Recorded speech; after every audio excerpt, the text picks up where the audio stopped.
ആമേൻ. ഈ സൗഖ്യം സംഭവിച്ചത് പൗലോസ് പോക്കറ്റിൽ നിന്ന് എടുത്ത് എറിഞ്ഞു കൊടുത്തിട്ടല്ല. ഒരു കാര്യം മനസ്സിലാക്കണം, സൗഖ്യവും വിടുതലും ദൈവിക പ്രവൃത്തിയും വെളിപ്പെടുന്നത് പ്രസംഗകന്റെ കഴിവ് കൊണ്ടല്ല.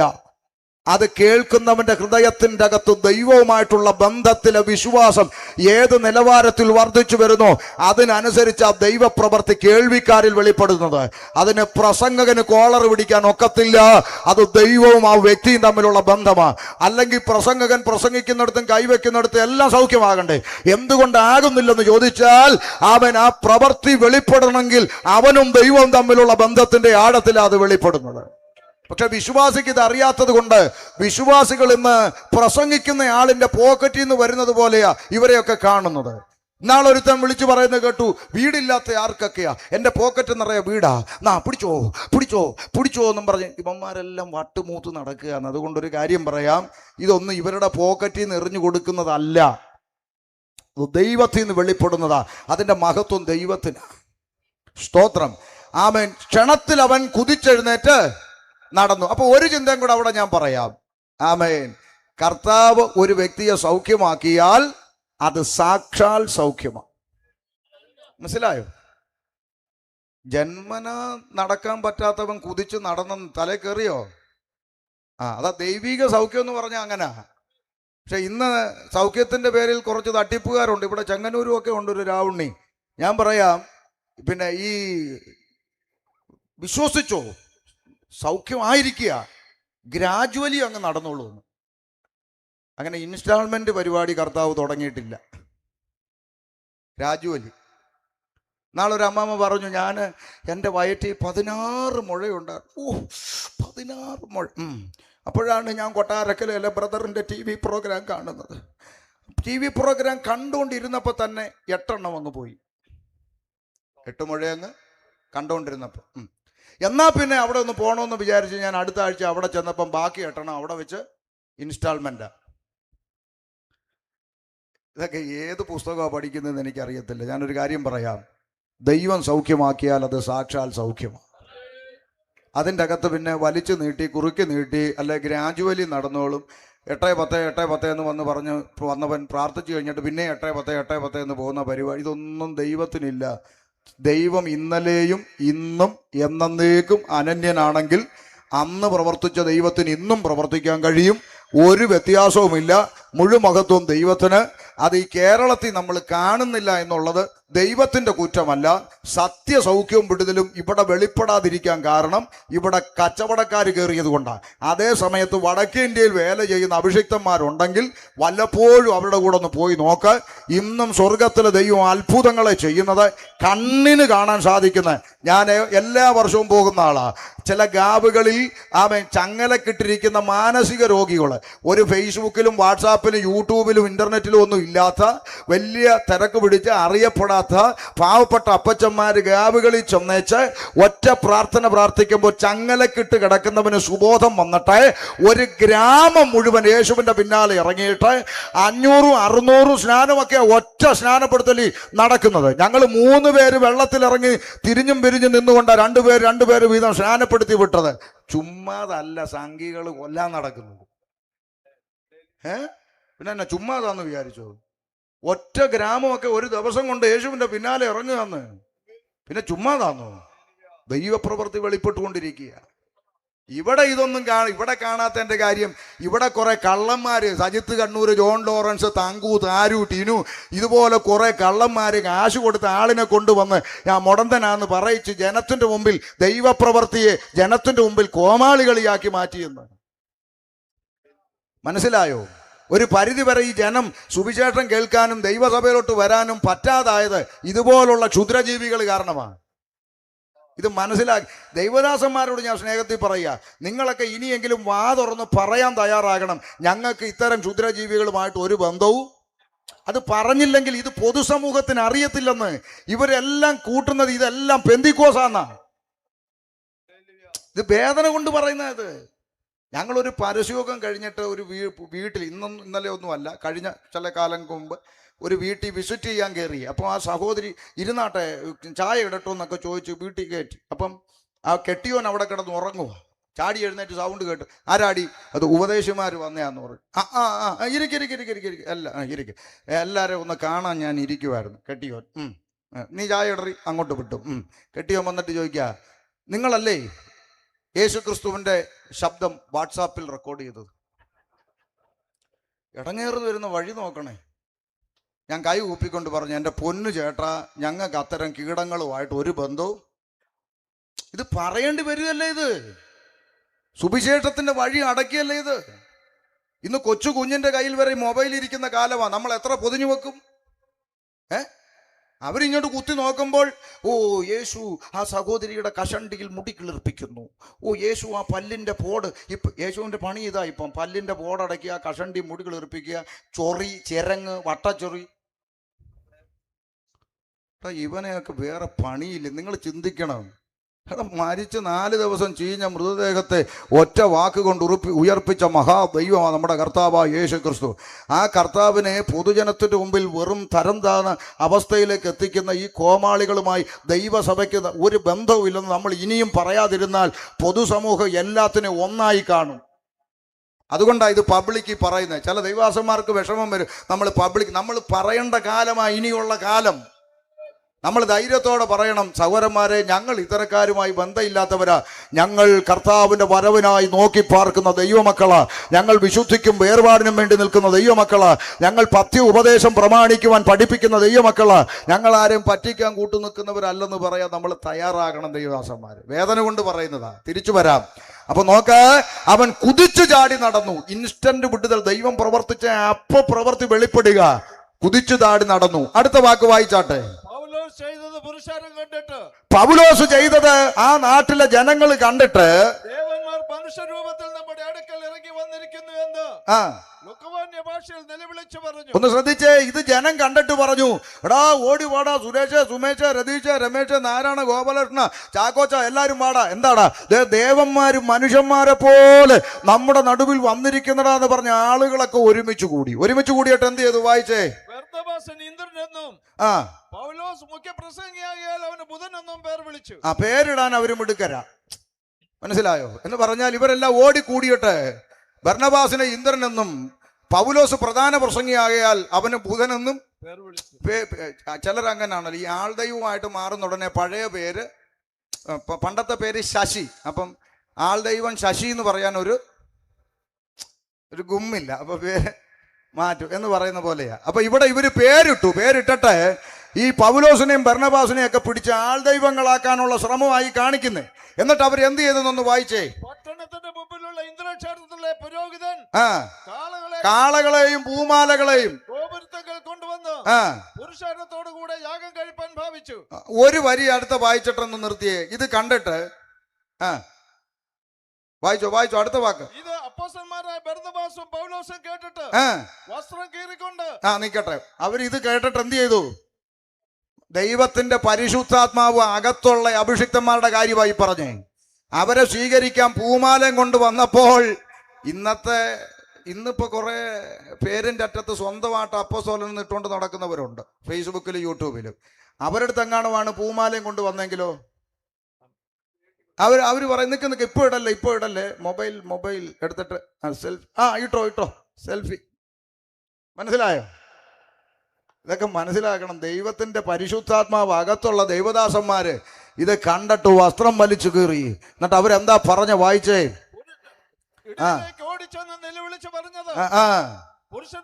പുരുഷന്മാരെ കണ്ടോ, ഈ ലോകത്തിന്റെ സ്വീകരണം, ഈ ലോകത്തിന്റെ മാന്യത, ഈ ലോകത്തിന്റെ ചേർത്ത് പിടിക്കൽ, അത് പരിശുദ്ധാത്മാവുള്ള ദൈവദാസന്മാര് കൊതിച്ചില്ല.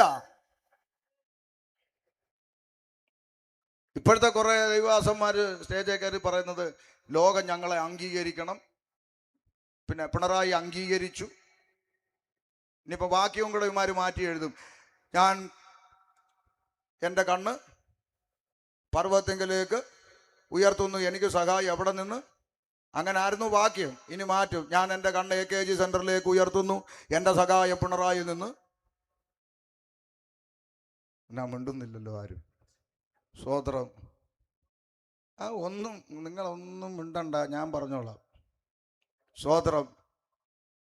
ദൈവമക്കളുടെ ഉത്തരവാദിത്വം എന്തുവാ? ലോകത്തിൽ ആര് ഭരിച്ചാലും ഭരിക്കുന്നവർക്ക് വേണ്ടി പ്രാർത്ഥിക്കുക. അതിൻ്റെ അപ്പുറത്ത് ഒരു ഭ്രാന്തും നമുക്ക് വേണ്ട ആവശ്യമില്ല. കർത്താവായ യേശു ക്രിസ്തു നമ്മളോട് പറഞ്ഞ ഒരു പഠനം മനസ്സിലിരിക്കണം. നിങ്ങൾ ലോകക്കാരായിരുന്നെങ്കിൽ ലോകം നിങ്ങളെ സ്നേഹിക്കുമായിരുന്നു, നിങ്ങളെ ചേർത്ത് പിടിക്കുമായിരുന്നു. പക്ഷെ നിങ്ങൾ ഇനി അത് പ്രതീക്ഷിക്കേണ്ട. കാരണം ഞാൻ നിങ്ങൾ ലോകക്കാരായിരിക്കാതെ ഞാൻ നിങ്ങളെ ലോകത്തിൽ നിന്ന് തെരഞ്ഞെടുത്തത് കൊണ്ട് ലോകം നിങ്ങളെ പകയ്ക്കുമെന്നാണ് പറഞ്ഞത്. യേശുക്രിസ്തുവിൻ്റെ തെരഞ്ഞെടുപ്പ് ലിസ്റ്റിൽ ആമേൻ ഇതിൻ്റെ അകത്തിരിക്കുന്ന ആരൊക്കെ ഉണ്ടോ അവരെ എല്ലാം പകയ്ക്കും. അങ്ങനെ ആ കർത്താവ് പഠിപ്പിച്ചത്. ഇപ്പൊ ഇവിടെ 10ാം ക്ലാസ്സിൽ നിന്ന് അംഗനവാടിയിലോട്ട് പോയിക്കൊണ്ടിരിക്കും എല്ലാവരും. പഠിച്ച് മേപ്പോട്ടൊന്ന് കീപ്പോട്ട്. അന്ത്യകാലമാ, നമ്മുടെ കർത്താവ് വരാറായി. പണ്ടുള്ളവർ പറയുന്ന പോലെ വെളുക്കും വരെ വെള്ളം കോരിയിട്ട് വെളുക്കുമ്പം കുടവിട്ട് ഉടയ്ക്കരുത്. ഇത്രയൊക്കെ സഹിച്ചു, തിരിഞ്ഞു നോക്കിക്കോ ഒന്ന്, ഇത്രയൊക്കെ സഹിച്ചു. പെന്തിക്കോസി തുള്ളാനിറങ്ങി അവൾ നടക്കുക, അവൾ കമ്മലൂരി മാലയൂരി കൊട്ടിപ്പാടി അവൾ കലപില പറഞ്ഞ് നടക്കുക. പെന്തിക്കോസ് പുന്തുക്കോസ് പന്തക്കോസ് ഇതൊക്കെ സഹിച്ചില്ലേ? എന്നിട്ട് അവസാന നിമിഷം കൊണ്ടിട്ട് കല ഉടയ്ക്കരുത്. നമ്മുടെ കർത്താവ് വരാറായി. കുറുകിഞ്ഞിറങ്ങി കാത്തിരിക്കുന്ന കുറുപ്രാവിനെ പോലെ കർത്താവിൻ്റെ വരവിൽ എടുക്കപ്പെടാൻ ഒരു ശേഷിപ്പ് ഇവിടെ ഉണ്ട്, ഒരു ശേഷിപ്പ്. ആ ശേഷിപ്പേ അവിടെ എത്തത്തുള്ളൂ. അത് ഓർമ്മ വേണം. ചിലരുടെ ചിന്ത വെള്ളത്തിൽ മുങ്ങിയനെ എല്ലാം കൂടെ വാരിക്കെട്ടി കൊണ്ട് പോകാനാണ് യേശു വരുന്നതെന്ന്. ചുമ്മാതാ. വെള്ളത്തിൽ മുങ്ങിയനെ എല്ലാം കൂടെ വാരിക്കെട്ടിക്കൊണ്ട് പോകാനല്ല കർത്താവ് വരുന്നത്. അതിന് ലേഖനങ്ങളിൽ ഉപദേശം പഠിക്കണം, അന്നേരം അത് മനസ്സിലാകും. ഉപവാസ പ്രാർത്ഥനയ്ക്കാണെങ്കിൽ അക്കമിട്ട് പറയാൻ തെളിയിക്കാം, വിഷയം അതല്ലാത്തുകൊണ്ട് വിടുക.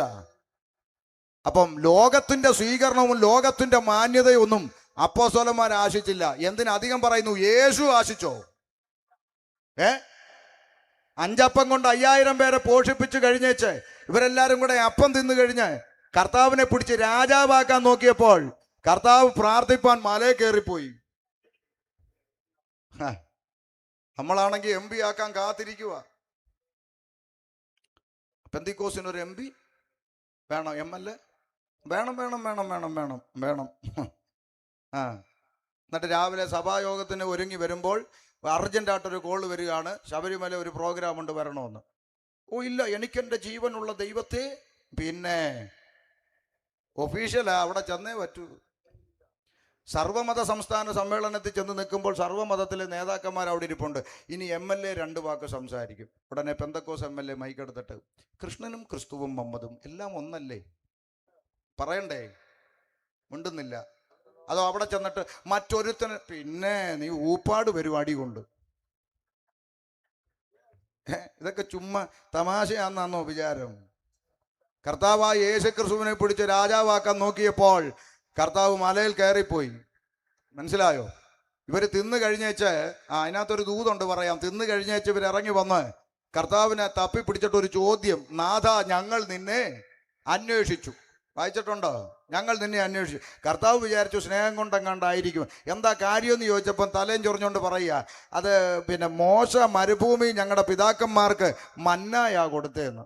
വല്ലതും മനസ്സിലായോ? നീ ഞങ്ങൾക്ക് തന്നത് എന്തുവാ? അപ്പവും മീനും.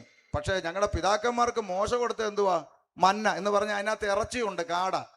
അപ്പം മീൻ പോരാ, ഇനി എന്താ വേണം? അതാ ഈ തലയും ചൊറിഞ്ഞുകൊണ്ട് വന്നിരിക്കുന്നത്. അപ്പം കർത്താവിന് മനസ്സിലായി ഇത് തിന്നാനിറങ്ങിയ വകുപ്പാന്ന്. അങ്ങനെ ഉണ്ടല്ലോ നമ്മുടെ ഇടയിൽ കുറച്ച്, ഇല്ലേ? സഭായോഗത്തിന് വരാത്തവരും കോട്ടേജ് മീറ്റിങ്ങിന് വരുമല്ലോ. കാര്യം എന്താ? അത്രേ ഉള്ളൂ. ഇപ്പൊ ചുരുക്കി പറഞ്ഞാൽ കർത്താവിന് മനസ്സിലായി ഇത് തിന്നാനിറങ്ങിയ വകുപ്പാന്ന്. ഉടനെ കർത്താവ് വിഷയം മാറ്റി പിടിച്ചു. പുസ്തകത്തിലുള്ള കാര്യമായി പറയുന്നത്. കർത്താവ് വിഷയം മാറ്റി പിടിച്ചിട്ട് കർത്താവ് പറഞ്ഞു, നിങ്ങൾ നശിച്ചു പോകുന്ന ആഹാരത്തിനായിട്ട് അന്വേഷിക്കുന്നു, ഞാനോ സ്വർഗത്തിൽ നിന്ന് ഇറങ്ങി വന്ന ജീവന്റെ അപ്പമാകുന്നു. ആണോ? പറഞ്ഞു. എന്നിട്ട് കർത്താവ് വിഷയം ഇച്ചിരൂടെ കഠിനപ്പെടുത്തി പറഞ്ഞു, എന്നെ തിന്നുന്നവൻ എൻ മൂലം ജീവിക്കും. മനസ്സിലായി? എന്നിട്ട് പറഞ്ഞു, ആകാശത്തിലെ പറവകൾക്ക് കൂടും കുറുനരിക്ക് കുഴിയുണ്ട്, മനുഷ്യപുത്രന് തല ചായ്പാൻ. എടാ ഇപ്പൊ അപ്പമെങ്കിലും കിട്ടി, പോകെ പോകെ കിടക്കാൻ ഇടം പോലും ഇല്ലാത്ത അവസ്ഥയിലോട്ടാ പോന്നേന്ന്. ഇതൊക്കെ പറഞ്ഞു കഴിഞ്ഞപ്പോൾ എഴുതിയിരിക്കുക, അന്ന് മുതൽ അവന്റെ ശിഷ്യന്മാരിൽ പലരും പിരിഞ്ഞു പോയെന്ന്. എന്നിട്ട് പോയപ്പോൾ ഒരു ഡയലോഗും കൂടെ അടിച്ചിട്ട് പോയി. എന്തോന്നറിയാവോ? ഇഷ്ടപ്പെട്ടില്ല പുള്ളിക്ക്. അതുകൊണ്ട് പോയപ്പോൾ ഒരു ഡയലോഗ് അടിച്ചു, ഓ ഇത് കഠിന വാക്ക്, ഇതൊക്കെ അനുസരിക്കാൻ ആർക്ക് പറ്റുമെന്ന്. ചിലരങ്ങനാ പോകുന്നത്. ഇങ്ങനൊക്കെ പറയണോ? ഇത്രയും കഠിനം? കർത്താവിൻ്റെ ഉപദേശം ഇച്ചിരി കഠിനമാ, മനസ്സിലായോ വല്ലോ? ആ, അപ്പൊ പോയി അവസാനം എത്ര പേര്? ശിഷ്യന്മാർ തനിയെ ശേഷിച്ചു അല്ലേ? കർത്താവ് തിരിഞ്ഞു നോക്കിയപ്പോൾ 5000 ഇല്ല, 500 ഇല്ല, മിച്ചം എത്ര ഉണ്ട് പറ? 12. അച്ഛാ സത്യസന്ധമായി പറയാച്ചാ, ആ കർത്താവിൻ്റെ സ്ഥാനത്ത് നമ്മൾ ആരെങ്കിലും ആയിരുന്നെങ്കിൽ ആ സീൻ ഒന്ന് ആലോചിച്ച് നോക്കിയാൽ ഞാൻ പറയാം. തിരിഞ്ഞു നോക്കി മിച്ചം 12, നമ്മളെങ്ങാണമായിരുന്നു ചോദിക്കും, അയ്യോ ബാക്കിയുള്ളവരൊക്കെ എന്ത് വെച്ചാൽ ഉടനെ പത്രോസ് ചാടി കയറി പറയും, എല്ലാം പോയോ? അതിനെ പോയേ? പിന്നെ ഒരു മര്യാദക്കൊക്കെ പറയണ്ടേ? അല്ല, എല്ലാം വേണം, ഇച്ചിരി കടുപ്പം കുറച്ച് പറയണ്ടേ? എല്ലാം പോയി, ഇപ്പൊ ഞങ്ങളെ ഉള്ളൂ. ഇപ്പൊ നമ്മളെങ്ങാണോ ആയിരുന്നെങ്കിൽ പറയും, അച്ഛാ സംഭവിച്ചു, ഞാനൊരു ആവേശത്തിൽ അങ്ങ് പറഞ്ഞു പോയി. ഇനിയിപ്പോൾ നാട്ടുകാർ കണ്ടാ ചിരിക്കും, 5000 കൊണ്ട് ഇറങ്ങിയിട്ട് ഇപ്പോൾ എത്രയേ ഉള്ളൂ? 12 ഉള്ളൂ. അതുകൊണ്ട് ഒരു കാര്യം ചെയ്യും, നിങ്ങളെങ്കിലും ഇട്ടേച്ച് പോകരുത്, അച്ചായനെ ഞാൻ സെക്രട്ടറി ആക്കാം, അച്ചായനെ ട്രഷാറും. നമ്മളാണെങ്കിൽ നമുക്കുള്ളത് കൊണ്ട് തട്ടിപ്പൊത്തി കൂടാ, ഇവിടെ നില്ല് എന്നേ നമ്മൾ പറയത്തുള്ളൂ. സത്യസന്ധമല്ലേ? അതെ. കർത്താവ് എന്താ പറഞ്ഞേ? നിങ്ങൾക്കും പോകാൻ ഉപദേശത്തിൽ കത്രിക വെച്ച ആളെ കൂട്ടുന്ന ഇടവല്ലിത്. ഉപദേശത്തിൽ കത്രിക വെച്ച ആളെ കൂട്ടി കുഴപ്പമില്ല, ഇങ്ങ് പോരെ എന്ന് പറയല്ല. ഇത് കഠിന ഉപദേശമാ. ഇതനുസരിച്ച് എന്നെ പിൻപറ്റാൻ മനസ്സില്ലെങ്കിൽ നിങ്ങൾക്കും പോകാമെന്ന് കർത്താവ് പറഞ്ഞപ്പോൾ ശിഷ്യന്മാർ പറഞ്ഞൊരു മറുപടി ഉണ്ട്, എന്നെ രോമാഞ്ചം കൊള്ളിക്കുന്ന ഒരു മറുപടി എന്ന് വേണമെങ്കിൽ പറയാം. ശിഷ്യന്മാർ തിരിഞ്ഞിട്ട് പറഞ്ഞു, നാഥ, നിന്നെ വിട്ടിട്ട് ഞങ്ങളെ എവിടെ പോകാനാ? നിത്യജീവന്റെ മൊഴികൾ നിന്റെ പക്കലുള്ളപ്പോൾ നിന്നെ വിട്ടിട്ട് ഞങ്ങൾ എവിടെ പോകും? എന്നോടൊന്നും ചില ആളുകൾ ചോദിക്കും, പാസ്റ്ററെ ഇപ്പൊ ആകെ കൺഫ്യൂഷനായി, ഏത് സഭയിൽ എവിടെ പോകണമെന്ന് ചിന്തിക്കുക, ഒരു മറുപടി പറഞ്ഞു തരാമോ? ഞാൻ ഇത്രേ പറയത്തുള്ളൂ, നിങ്ങൾ ഏത് സഭയിൽ വേണമെങ്കിലും പൊക്കോ, പക്ഷെ ഒരു ഒറ്റ കാര്യം, നിങ്ങൾ പോകുന്നിടത്ത് നിത്യതയെക്കുറിച്ചുള്ള പഠിപ്പിക്കൽ ഉണ്ടായിരിക്കണം. നിത്യതയെക്കുറിച്ച് പഠിപ്പിക്കാത്തതൊന്നും ക്രിസ്തുവിൻ്റെ സഭയല്ല. എല്ലാ ഞായറാഴ്ചയും തന്നെയും പിന്നെ രക്തസ്രാവക്കാരിയെ തൊട്ട ദൈവം, 10 ദ്രഹ്മയിൽ 1 കാണാതെ പോയപ്പോൾ തിരിച്ചു തരുന്ന ദൈവം. മതിയടോ, ഇനി ലേഖനത്തിലോട്ട് കയറ്. വിറപ്പിച്ച് നശിപ്പിച്ചു. കിട്ടും പോരെ, ഇനി എന്തോ കിട്ടാനാ? മേപ്പോട്ട് പോകുന്നതിനെ കുറിച്ച് പഠിപ്പിക്കേ. ലേഖനങ്ങളിലോട്ട് വരുമ്പോ പറയുക, ആമേൻ, ഉയരത്തിലുള്ളത് തന്നെ ചിന്തിപ്പി. സ്തോത്രം.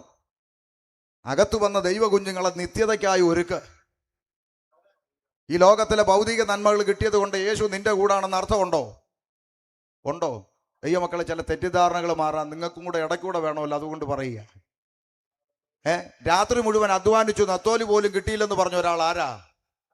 പത്രോസ്. കർത്താവ് അടുത്തു വന്നു, ഉപദേശിക്കാൻ പടക് ചോദിച്ചു, ഉപദേശിച്ചു. അത് കഴിഞ്ഞ് ആഴത്തിലേക്ക് നീക്കി മീൻപിടുത്തത്തിന് വല ഇറക്കാൻ പറഞ്ഞു. മീൻ പിടിക്കാൻ ഇറക്കി, പടക് നിറഞ്ഞ് ചാകര, നെത്തോലി ഇല്ലാത്ത പടകിൽ നെമ്മീൻ ചൂര കടന്ന് പിടയ്ക്കുക. ശരിയാണോ? ഉടനെ പത്രോസ് പറഞ്ഞൊരു വാചകം പറ, ഞാൻ പാപിയായ മനുഷ്യനാകെ കൊണ്ട് പോണം. ചാകര വന്നപ്പോഴും ആളാരാ? സമ്മതിച്ചോ? അപ്പൊ പാപിയായിരിക്കുമ്പോഴും ഭൗതിക നന്മയ്ക്ക് മാറ്റം വരാം. അതുകൊണ്ട് മേപ്പോട്ട് പോകണമെന്ന് അർത്ഥമില്ലെന്നായി പറഞ്ഞത്. മനസ്സിലായോ? ഇനി അടുത്തൊരു ദൂതും കൂടെ അവിടെ ഉണ്ട്. നത്തോലി പോലും ഇല്ലാത്തവന്റെ പടകിൽ കർത്താവ് വന്നിട്ട് അവനെ അനുഗ്രഹിച്ചു. നത്തോലി ഇല്ലാത്ത പടകിൽ നെമ്മീൻചൂര കടന്ന് പടക്കിയ ആ പത്രോസിന്റെ സ്ഥാനത്ത് മറ്റുള്ളവരെല്ലാം കൂടെ മാടി വിളിച്ചെന്ന ആ പത്രോസിന്റെ സ്ഥാനത്ത് ഞാനോ നിങ്ങളോ ആയിരുന്നെങ്കിൽ സത്യസന്ധമായി പറ, അവിടെ എഴുതിയിരിക്കുന്ന വാചകം, പത്രോസ് ഇത് കണ്ടിട്ട് യേശുവിന്റെ കാൽക്കൽ വീണു എന്ന. അന്നോ നമ്മളെങ്ങാണുമാണ് എങ്ങോട്ട് വീഴും? കള്ളം പറയരുത്. ആരോ പറഞ്ഞല്ലോ, മീന്റെ മണ്ടയ്ക്കോട്ട് വീഴും. അങ്ങോട്ട് പറ അല്ലേ? ആന്നോ? പത്രോസ് വീണത് എവിടാ? ലഭിച്ച നന്മയുടെ പുറത്തല്ല, അത് തന്നവന്റെ കാൽക്കൽ വീണു. ഇന്ന് രാത്രി പെന്തക്കോസുകാരോടൊരു ദൂത് പറയാം. ഒരു നത്തോലി പോലും ഇല്ലാത്തവന് നെമ്മീൻചൂര കിട്ടിയപ്പോൾ ആമേൻ, ആ ലഭിച്ച നന്മയുടെ പുറത്ത് കടന്ന് പൊളച്ചില്ല, അത് തന്നവന്റെ കാൽക്കൽ വീണു.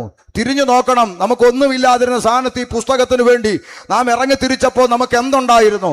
1 സെന്റ് ഭൂമിയില്ലെന്ന് പറഞ്ഞവൻ 1 ഏക്കർ റബ്ബർ കൊടുത്തപ്പോൾ ഇപ്പൊ ആരാധനയ്ക്ക് വരാൻ നേരമില്ല, വെട്ടാൻ പോണോന്ന്. ഇപ്പൊ ഞായറാഴ്ചയാ സാലറി കൂടുതലെന്ന്, ഇപ്പൊ ബിസിനസ് ഭയങ്കരമായിട്ട് ഞായറാഴ്ചയാന്ന്. ലഭിച്ച നന്മയുടെ പുറത്ത് കിടന്ന് മതിക്കുക, അത് തന്ന കർത്താവിനെ അങ്ങ് മറന്നു. മനസ്സിലായോ? ചിന്തിച്ച വിഷയമല്ല, കയറി വരുന്നോണ്ട് പറയുക. ഭൗതിക നന്മകൾ ലഭിച്ചത് കൊണ്ട് ദൈവം നിന്റെ കൂടെ അന്ന് വിചാരിക്കല്ലേ അമ്മാമ്മ അച്ചായ. ഇവിടെ ദൈവമില്ലെന്ന് പറയുന്ന നിരീശ്വരവാദികൾ കേരളത്തിലുണ്ട്. രവിചന്ദ്രനെ പോലുള്ളവര്. അവരുപയോഗിക്കുന്ന വണ്ടിയുടെ ബ്രാൻഡൊക്കെ ഏതാണെന്നറിയോ? BMW, Benz, Jaguar, Audi. ദൈവവും ഇല്ല, ഒരു കുന്തോ ഇല്ലെന്ന് പറയുന്നവൻ ഉപയോഗിക്കുന്നത് BMW, ജാഗ്വാർ, ബെൻസ്, ഓഡി. അവൻ താമസിക്കുന്നത് നല്ല ഹീരാ പ്ലാസയുടെയും സ്കൈലൈൻ്റെയും ബിൽഡിംഗ് ഫ്ലാറ്റിൽ. ദൈവമില്ലൊരു കുന്തവുമില്ലെന്ന് പറയുന്നവൻ നല്ല ഫ്ലാറ്റിൽ താമസിച്ച് BMW, ഓടിയും ബെൻസും ജാഗ്വാറും ഒക്കെ ഓടിച്ച് നമ്മുടെ മുമ്പിൽ കൂടെ തേരാപ്പാര നടക്കുന്നു. ദൈവവും ഇല്ല, ഒരു കുന്തവും ഇല്ല എന്ന് പറഞ്ഞവൻ. അപ്പോഴാണ് നമ്മൾ ചർച്ചിൻ്റെ അകത്ത് വന്നൊരു പാട്ട മാരുതിക്കാറും കൊണ്ട് പറപ്പിക്കുക, കൃപയാലൊരു മാരുതിക്കാർ. വല്ല കഥയുണ്ടോ എന്ന് ചിന്തിക്കടോ. വല്ല കഥയുണ്ടോ? ഒരു മാരുതിക്കാർ. അപ്പൊ പാസ്റ്ററെ പ്രാർത്ഥിക്കാൻ വിളിച്ചു. പുള്ളി ഒരു തള്ളും കൂടെ വെച്ചു കൊടുത്തു. അച്ഛാ, കർത്താവ് തുടങ്ങിയിട്ടേ ഉള്ളൂ. ദൈവം തുടങ്ങിയിട്ടേ ഉള്ളൂ. ഒരു കണ്ണ് കണ്ടിട്ടില്ല, ചെവി കേട്ടിട്ടില്ല, ഹൃദയത്തിൽ തോന്നിയിട്ടില്ലാത്ത വണ്ണം ദൈവം ദൈവദാസന്മാരോട് സത്യസന്ധമായി ഞാൻ ചോദിക്കട്ടെ, ഈ വാക്യം ഭൂമിയിലുള്ള ഏതെങ്കിലും ഒരു നന്മയായിട്ട് ബന്ധമുണ്ടോ? ഉണ്ടോ? നമ്മളങ്ങ് എടുത്ത് പ്രയോഗിക്കുക. ഇന്ന് വരെ മനുഷ്യന്റെ കണ്ണിന് കാണാൻ കഴിയാത്ത ഒരു നന്മയുണ്ടെങ്കിൽ അത് ഈ ലോകത്തിൽ ഇല്ല. ആമേൻ. ചെവി കേൾക്കാത്തത് ഇല്ല. ഹൃദയത്തിൽ അമേരിക്ക കണ്ടിട്ടില്ലാത്തവരിനകത്ത് കാണും, കേട്ടിട്ടില്ലാത്തവരില്ലല്ലോ. കാറ് കണ്ടിട്ടില്ലാത്തവരുണ്ടോ ഇതിൻ്റെ അകത്ത്? ഇല്ലല്ലോ. വീട് കണ്ടിട്ടില്ലാത്തവരുണ്ടോ? ഇല്ലല്ലോ. സ്വന്തമായിട്ട് വീടില്ലെങ്കിലും വാടക വീട്ടിലല്ലേ താമസിക്കുന്നത്? ഇതെല്ലാം ഇവിടെ ഉണ്ട്. എന്നാൽ ഒരു മനുഷ്യൻ്റെയും ഹൃദയത്തിൻ്റെ അകത്ത് ഇമാജിൻ ചെയ്യാൻ പോലും കഴിയാത്ത ഒരു നിത്യതയാ കർത്താവ് നമുക്ക് വേണ്ടി ഒരുക്കി വെച്ചേക്കുന്നത്. ആ നിത്യതയിൽ ലഭിക്കുന്ന തേജസ് ഓർക്കുമ്പോൾ ഈ ലോകത്തിലെ കഷ്ടങ്ങൾ സാരമില്ലെന്നാണ് ദൈവഭക്തന്മാരുടെ അകത്ത് കയറിയ പ്രത്യാശ. അവിടെ കിട്ടുന്നത് ഓർക്കും. അത് ഓർത്താലല്ലേ ഇച്ചിരി സമാധാനം വരൂ. അത് ഓർക്കുന്നില്ലല്ലോ. അവിടെ കിട്ടുന്നതല്ലല്ലോ. ഇപ്പൊ ഇവിടെ എന്ത് കിട്ടുമെന്നല്ലേ ഇപ്പൊ ചിന്തിക്കുന്നത്. അതല്ലേ ഇപ്പൊ മുഴുവൻ പ്രസംഗകരും വാരിക്കോരി കൊടുക്കുന്നത്. ഇന്ന് രാത്രി ചിന്തിക്കണം, നമ്മുടെ കർത്താവിൻ്റെ വരവ് ഏറ്റവും അടുത്തു എന്ന് നമ്മുടെ കൺമുമ്പിൽ ലോക സംഭവങ്ങളെല്ലാം വിളിച്ചറിയിച്ചു കൊണ്ടിരിക്കുക. അടുത്തൊരു യോഗത്തിന് നമ്മളുണ്ടോ, കർത്താവ് വരുമെന്നൊന്നും ആർക്കും പ്രഡിക്റ്റ് ചെയ്യാൻ കഴിയാത്ത വണ്ണം കാലം അതിൻ്റെ അന്ത്യത്തിൽ അടുത്തിരിക്കുന്നു. അതുകൊണ്ട് ഇന്ന് രാത്രി എന്നെ കേൾക്കുന്ന കേൾവിക്കാരോട് ഞാൻ പറയാം, ഒരുങ്ങിക്കോ, നിത്യതയ്ക്കായി ഒരുങ്ങിക്കോ. ഇവിടുന്ന് ഒരു മുട്ടുസൂചി പോലും കൊണ്ടുപോകാൻ ഒക്കത്തില്ല. കർത്താവിൻ്റെ അടുക്കലെത്തണം. അതാണ് ഏറ്റവും പ്രധാനപ്പെട്ട കാര്യം. സ്തോത്രം. അതുകൊണ്ട് മനസ്സിലാക്കിക്കോണം. ആമേൻ. അതുകൊണ്ട് രാജാവാക്കാൻ നോക്ക, ഇവരെ പിടിച്ച് ആൾദൈവങ്ങളാക്കാൻ ശ്രമിച്ചപ്പോൾ അവരോട് വിളംബരം ചെയ്യുകയാണ്, നിങ്ങൾ ഈ വ്യർത്ഥ കാര്യങ്ങളൊക്കെ വിട്. മനുഷ്യന്മാരെ, നിങ്ങൾ എന്താ ഈ കാട്ടിക്കൂട്ടുന്നത്? ഞങ്ങൾ നിങ്ങളെപ്പോലുള്ള വെറും മനുഷ്യന്മാരാന്ന്. ഈ പറയുന്ന പുള്ളി ആരാ? പൗലോസും ബർന്നബാസും ഒക്കെ പറയുക, ഞങ്ങൾ നിങ്ങളെപ്പോലെ വെറും, നിങ്ങളെപ്പോലെ ഒരു മനുഷ്യന്മാരാ ഞങ്ങളെന്ന്. എന്നാൽ നമ്മുടെ ഇടയിൽ ഇപ്പോൾ ആൾ ദൈവങ്ങൾ കൂടി വരിക. ഒന്ന് ചിന്തിച്ചു നോക്കണം. ഞാൻ പറയുന്ന സത്യമല്ലേ? ഞാൻ കണ്ടിട്ടുണ്ട്, പല കൺവെൻഷൻ സ്റ്റേജിലും ഞാൻ പോയി ഇരിക്കുമ്പോൾ ഞാൻ ശ്രദ്ധിക്കാറുണ്ട്. ഈ റോഡിലൊക്കെ നടന്ന് സുവിശേഷം പറഞ്ഞ് ആത്മാക്കളെ കഷ്ടപ്പെട്ട് സുവിശേഷം പറയുന്ന പാവപ്പെട്ട ഉപദേശി സ്റ്റേജിൽ കയറി വരുമ്പോൾ ഈ ATM കാർഡ് ഇടുന്ന പോലെ കൈ കൊടുക്കും. അങ്ങനെ അറിയോ? സ്വോത്രം ഒരയ്ക്കുക. എന്നിട്ട് പറയും, ലോണ്ടല്ല, അവിടെ ലപ്പുറത്ത് അവിടെ പോയിരുന്നു. കുറച്ച് കഴിയുമ്പോൾ നമ്മുടെ റവ ഇങ്ങോട്ട് വരും.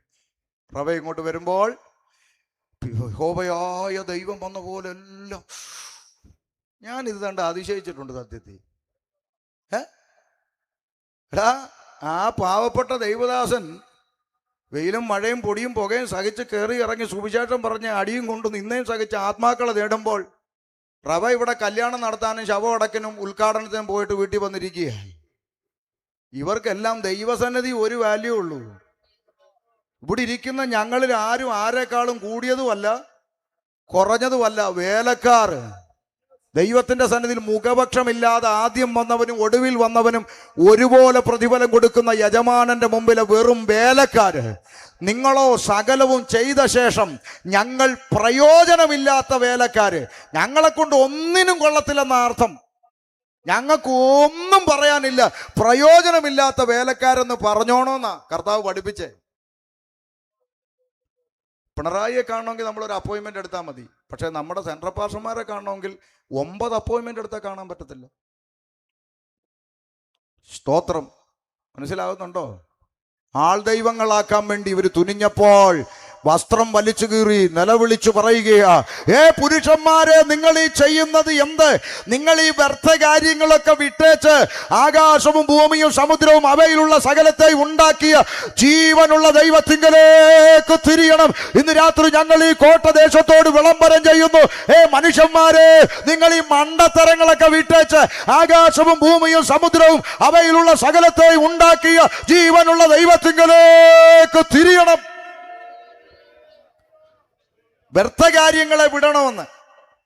അല്ല പൗലോസേ, ഒന്ന് പറഞ്ഞു തരൂ, എന്തൊക്കെയാ മനുഷ്യന്മാർ വിട്ടുകളയേണ്ട വ്യർത്ഥമായ കാര്യങ്ങൾ?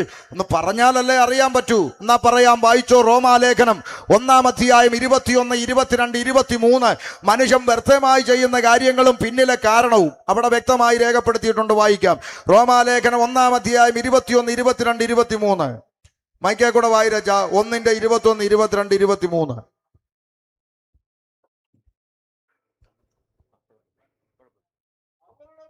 അവരുടെ വിവേകം വേഗമില്ലാത്ത ഹൃദയം. 21 മുതൽ വാര്.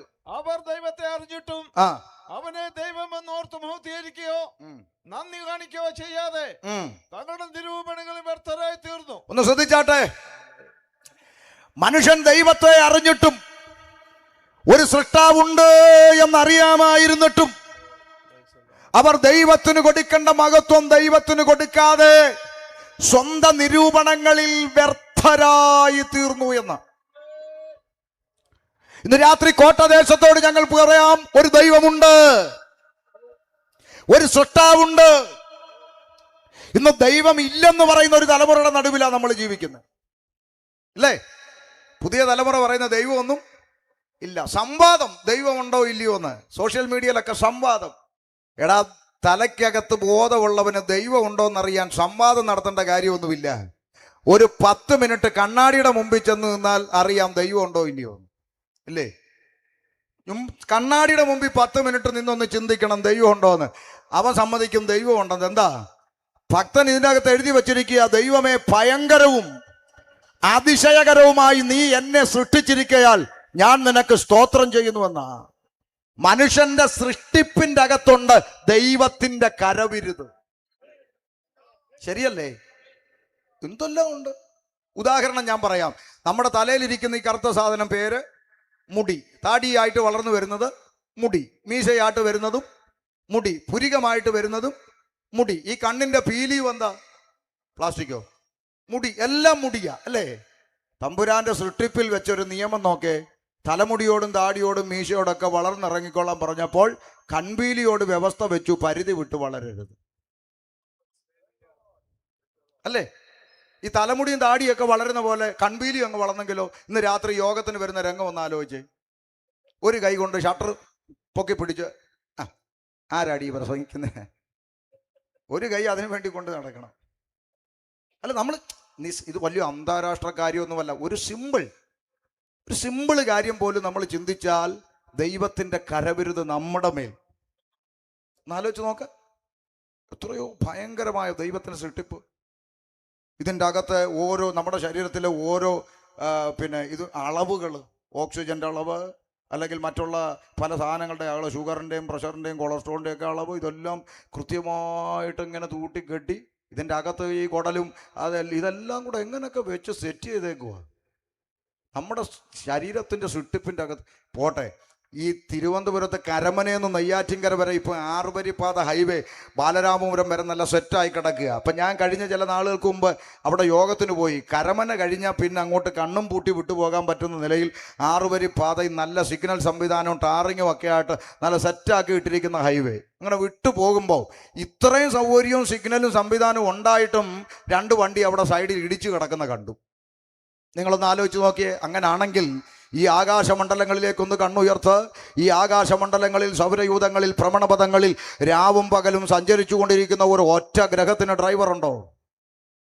ഡെയിലി 2 എണ്ണം വെച്ച് ഇടിച്ചുകൊണ്ടിരിക്കുവാന്നോ? ഇതിനെയൊക്കെ കൃത്യമായി കൺട്രോൾ ചെയ്യുന്ന ഒരു സർവശക്തന്റെ കരം ഇതിൻ്റെ പിറകിലില്ലാതെ ഇതൊക്കെ എങ്ങനെ സാധിക്കുമെന്നായി പറയുന്നത്. അപ്പോൾ ദൈവമുണ്ട് എന്നൊരു കാര്യം മനസ്സിലാക്കണം. ദൈവം ഇല്ല എന്ന് പുതിയൊരു തലമുറ പറയാം, ദൈവം ഇല്ലൊരു കുന്തവും ഇല്ലെന്ന്. പിന്നെ കുറച്ച് പിള്ളേരിപ്പോൾ പറയുന്നത് ഡിങ്കനാണ് ദൈവം. ഏത്? ഡിങ്കം, അത് അല്ലേ, ഡിങ്കനാണ് ദൈവം. ഡിങ്കനെ അറിയാവോ? അറിയാനൊന്നുമില്ലെന്നേ, നിക്കറ് പുറത്തിട്ടൊരു ചുണ്ടലി, അത്രയേ ഉള്ളൂ. വലിയ ഡെക്കറേഷൻ ഒന്നും വേണ്ട. അപ്പൊ ഇതൊക്കെയാണ് ദൈവം എന്ന് പറഞ്ഞുകൊണ്ട് നടക്കുക ഒരു കൂട്ടം ജനം. എന്നാൽ അതിൻ്റെ നടുവിൽ ദൈവത്തിന്റെ വചനം വിളിച്ചു പറയുക, ഒരു ദൈവമുണ്ട്, സകലത്തെയും സൃഷ്ടിച്ചൊരു ദൈവമുണ്ട്, ജീവനുള്ളൊരു ദൈവമുണ്ട്, ഒരു സൃഷ്ടാവുണ്ടെന്ന് അറിയാമായിരുന്നിട്ടും അവർ ദൈവത്തെ അറിഞ്ഞിട്ടും അവന് ദൈവമെന്നോർത്ത് മഹത്വീകരിക്കുകയോ നന്ദി കാണിക്കുകയോ ചെയ്യാതെ അവരുടെ നിരൂപണങ്ങളിൽ വ്യർത്ഥമായത് ചെയ്യാൻ തുടങ്ങി. എന്താ വ്യർത്ഥമായത്? അടുത്ത വാക്ക് എഴുതിയിരിക്കുന്നു, അവരുടെ വിവേകമില്ലാത്ത ഹൃദയം ഇരുണ്ടുപോയി. ദൈവത്തിൽ നിന്ന് മനുഷ്യൻ അകന്നു പോകാനുള്ള കാരണം മനുഷ്യന്റെ ഹൃദയക്കൂടിന്റെ അകത്തൊരു ഇരുട്ട് പ്രവേശിച്ചതാണെന്ന് തിരുവെഴുത്ത് പറയുന്നു. ഏതാണ് ആ ഇരുട്ട് എന്ന് ഒന്നുകൂടി വ്യക്തമാക്കി 2 കൊരിന്ത്യർ 4-3-4 വാക്യങ്ങളിൽ അവിടെ ഇങ്ങനെ രേഖപ്പെടുത്തി, ദൈവപ്രതിമയായ യേശുക്രിസ്തുവിന്റെ തേജസ്സിന്റെ സുവിശേഷം ഹൃദയങ്ങളിൽ ശോഭിക്കാതിരിപ്പാൻ ഈ ലോകത്തിന്റെ ദൈവം മനുഷ്യരുടെ ഹൃദയങ്ങളെ കുരുടാക്കി വെച്ചിരിക്കുന്നു. അപ്പോൾ യേശുക്രിസ്തുവാകുന്ന പ്രകാശം മനുഷ്യന്റെ ഹൃദയത്തിന്റെ അകത്തോട്ട് കയറാതിരിക്കാൻ, പ്രകാശം കയറിയാൽ അവിടുന്ന് ഇരുട്ട് പടിയടച്ച് പുറത്താകേണ്ടി വരും. അപ്പോൾ ഈ പ്രകാശം അകത്തോട്ട് പ്രവേശിക്കാതിരിക്കാൻ ഈ ലോകത്തിന്റെ ദൈവം അത് മനുഷ്യന്റെ ഹൃദയത്തെ കുരുടാക്കി എന്ന് പറയുമ്പോൾ ഒറ്റവാക്കിൽ ഇങ്ങനെ പറയാം, മനുഷ്യന്റെ അകത്ത് കയറിയ ഇരുട്ട് ഈ ലോകത്തിന്റെ ദൈവം അഥവാ പിശാച് അഥവാ പാപം. മനസ്സിലാകുന്നുണ്ട്? അതുകൊണ്ടാ വേദപുസ്തകം പറയുന്നത് മനുഷ്യൻ സത്യദൈവത്തെ തിരിച്ചറിയാതിരിക്കാൻ കാരണം അവന്റെ അകത്ത് പ്രവേശിച്ച പാപമെന്ന് പറയുന്ന ഇരുട്ടാണ്. അതുകൊണ്ടാണ് ഞങ്ങൾ ഉപദേശിമാര് നാൽക്കവലകളിലും മുക്കവലകളിലും ഇരുക്കലകളിലും എല്ലാം വിളിച്ചു കൂവുന്നത്, സകല മനുഷ്യന്മാരും പാപത്തിലാണ്, മനുഷ്യന് പാപമോചനം ആവശ്യമാണ്. 2026 കമ്പ്യൂട്ടർ യുഗത്തിൽ ഉപദേശിമാര് കവലകളിലും സ്റ്റേജുകളിൽ നിന്ന് വിളിച്ചു പോകുന്ന മനുഷ്യനാരാ? പാപിയാണെന്ന്. പിള്ളേര് ചുമ്മാ ഇരുന്ന് ചിരിക്കുക. കാരണം എന്താ? മനുഷ്യൻ കുടിലിൽ നിന്ന് കൊട്ടാരത്തിലെത്തി, ആകാശമാർഗം പറക്കാൻ തുടങ്ങി, ചൊവ്വായിലും വ്യാഴത്തിലും വീട് വെക്കാൻ പറ്റുമോ എന്നുള്ള കണ്ടുപിടുത്തം നടക്കാൻ തുടങ്ങി. UK-യിലിരിക്കുന്ന മലയാളി ചന്ദ്രനി 30 ഏക്കർ വസ്തു മേടിച്ചിട്ടു. സുനിത വില്യംസ് ബഹിരാകാശത്ത് താമസിച്ചിട്ട് തിരിച്ചു വന്നു. പണ്ടത്തെ കൽക്കരിയുടെ ട്രെയിനൊക്കെ മാറിയടോ ഉപദേശി, വന്ദേ ഭാരതായ കാലമായെന്ന്. എന്നിട്ട് ഉപദേശിമാർക്ക് ഇതുവരെ നേരം വെളുത്തിട്ടില്ല. ഇവന്മാരിപ്പോഴും കൂവിക്കൊണ്ട് നടക്കുക, മനുഷ്യൻ ആരാ? പാപിയാണെന്ന്. കാലം മാറിയടോ ഉപദേശിമാരെ. പിള്ളേര് ചിരിക്കുക. പക്ഷെ ഇന്ന് രാത്രി ഉച്ചഭാഷണിയിലൂടെ ചോദിക്കട്ടെ, കാലം മാറിയത് ഞങ്ങളും സമ്മതിച്ചു, മനുഷ്യൻ കുടിലിൽ നിന്ന് കൊട്ടാരത്തിലെത്തിയത് സമ്മതിച്ചു, ആകാശത്തുകൂടെ പറക്കുന്നതും സമ്മതിച്ചു, ചൊവ്വയിലും വ്യാഴത്തിലും വീട് വെക്കട്ടെ, നല്ല കാര്യം, സമ്മതിച്ചു. UK-യിലിരിക്കുന്ന മലയാളി വസ്തു മേടിച്ചതും സമ്മതിച്ചു. കൽക്കരിയുടെ ട്രെയിൻ മാറി വന്ദേ ഭാരതായതും ഞങ്ങൾ ഉപദേശിമാര് സമ്മതിച്ചിടാവേ. പക്ഷെ ഒരൊറ്റ ചോദ്യം തിരിച്ചു ചോദിക്കട്ടെ, കൽക്കരി ആയിക്കോട്ടെ വന്ദേ ഭാരത് ആയിക്കോട്ടെ, രണ്ടിന്റെയും പേര് ട്രെയിൻ എന്നല്ലേ? ഈ ട്രെയിനിനകത്ത് ടോയ്ലറ്റ് എന്ന് പറഞ്ഞൊരു സംവിധാനമുണ്ട്, കണ്ടിട്ടുണ്ടല്ലോ. ആ ടോയ്ലറ്റിന്റെ അകത്ത് 50 രൂപയുടെ ഒരു സ്റ്റീൽ കപ്പുണ്ട്, ഇപ്പോഴും ചങ്ങലക്കിട്ടാ വെച്ചേക്കുന്നത്. അത് മാത്രം മാറിയിട്ടില്ല. കണ്ടുപിടുത്തം മാറി, ഇന്റർനെറ്റ് മാറി, സയൻസ് മാറി, ടെക്നോളജി മാറി, എല്ലാം മാറിയിട്ടും ട്രെയിനിന്റെ ടോയ്ലറ്റിന്റെ അകത്തിരിക്കുന്ന 50 രൂപയുടെ സ്റ്റീൽ കപ്പ് ഇപ്പോഴും ചങ്ങല കിട്ടാ വെച്ചേക്കുന്ന. കാര്യം എന്താന്ന് ചോദിച്ചാൽ ഉത്തരം സിമ്പിളാ. തരം കിട്ടിയാൽ കക്കൂസേന്ന് കപ്പ് അടിച്ചുകൊണ്ട് പോകുന്നവന്മാർ ഇവിടെ ഉണ്ട്. അതുകൊണ്ട് അങ്ങനെ ഇട്ടേക്കുന്നത്. അല്ലാതെ ഇപ്പം എന്ത് ചെയ്യാൻ പറ്റും? വേറെ നിവൃത്തിയില്ല. വേണ്ട, നിങ്ങളിവിടെ അടുത്ത് SBI-യിലോ ഫെഡറൽ ബാങ്കിലോ ഒക്കെ ചെന്നൊന്ന് നോക്കിയേ, 5 രൂപ വിലയുള്ളൊരു ലെക്സി പേന നൂല് കൊണ്ട് പോസ്റ്റേ കെട്ടിയിട്ടേക്കുന്നു. എന്നാ പേന ഓടിപ്പോകുമോ? മാന്യന്മാർ വരുന്ന സ്ഥലം ആ ബാങ്ക്. ഒന്നുകിൽ പണം ഇടാൻ അല്ലെങ്കിൽ എടുക്കാൻ. മാന്യന്മാർ വരുന്ന സ്ഥലത്ത് 5 രൂപയുടെ പേന നൂല് കൊണ്ട് പോസ്റ്റേ കെട്ടിയിട്ടേക്കുന്ന എന്തിനാന്ന് ചോദിച്ചാൽ ഉത്തരം സിമ്പിളാ. തരം കിട്ടിയാൽ 5 രൂപയുടെ പേന അടിച്ചുകൊണ്ട് പോകുന്നവൻ കോട്ടയിലും ഉണ്ട്. അതുകൊണ്ട് അത് അവിടെ കെട്ടിയിട്ടേക്കുന്ന. ചുരുക്കി പറഞ്ഞാൽ പറഞ്ഞതിൻ്റെ ഉദ്ദേശം ഇത്രയേ ഉള്ളൂ, സകല മേഖലകളും മാറി, സമ്മതിക്കുന്നു. മാറ്റം വരാത്ത ഒരേ ഒരു മേഖല ഇന്നും തുടരുന്നുണ്ടെങ്കിൽ അത് ഇരുകാലി മനുഷ്യന്റെ സ്വഭാവമാ. അതിന് മാറ്റം വരുത്താൻ ഒരു കണ്ടുപിടുത്തം ഇവിടെ ഉണ്ടായിട്ടില്ല. അതിനെ നന്നാക്കുന്ന ഒരു ഉപകരണം ഇവിടെ ആരും കണ്ടുപിടിച്ചിട്ടില്ല. മനുഷ്യനെ നന്നാക്കുന്ന ഒരു സിസ്റ്റം ഇതുവരെ എവിടെയും പറഞ്ഞു കേട്ടിട്ടില്ല.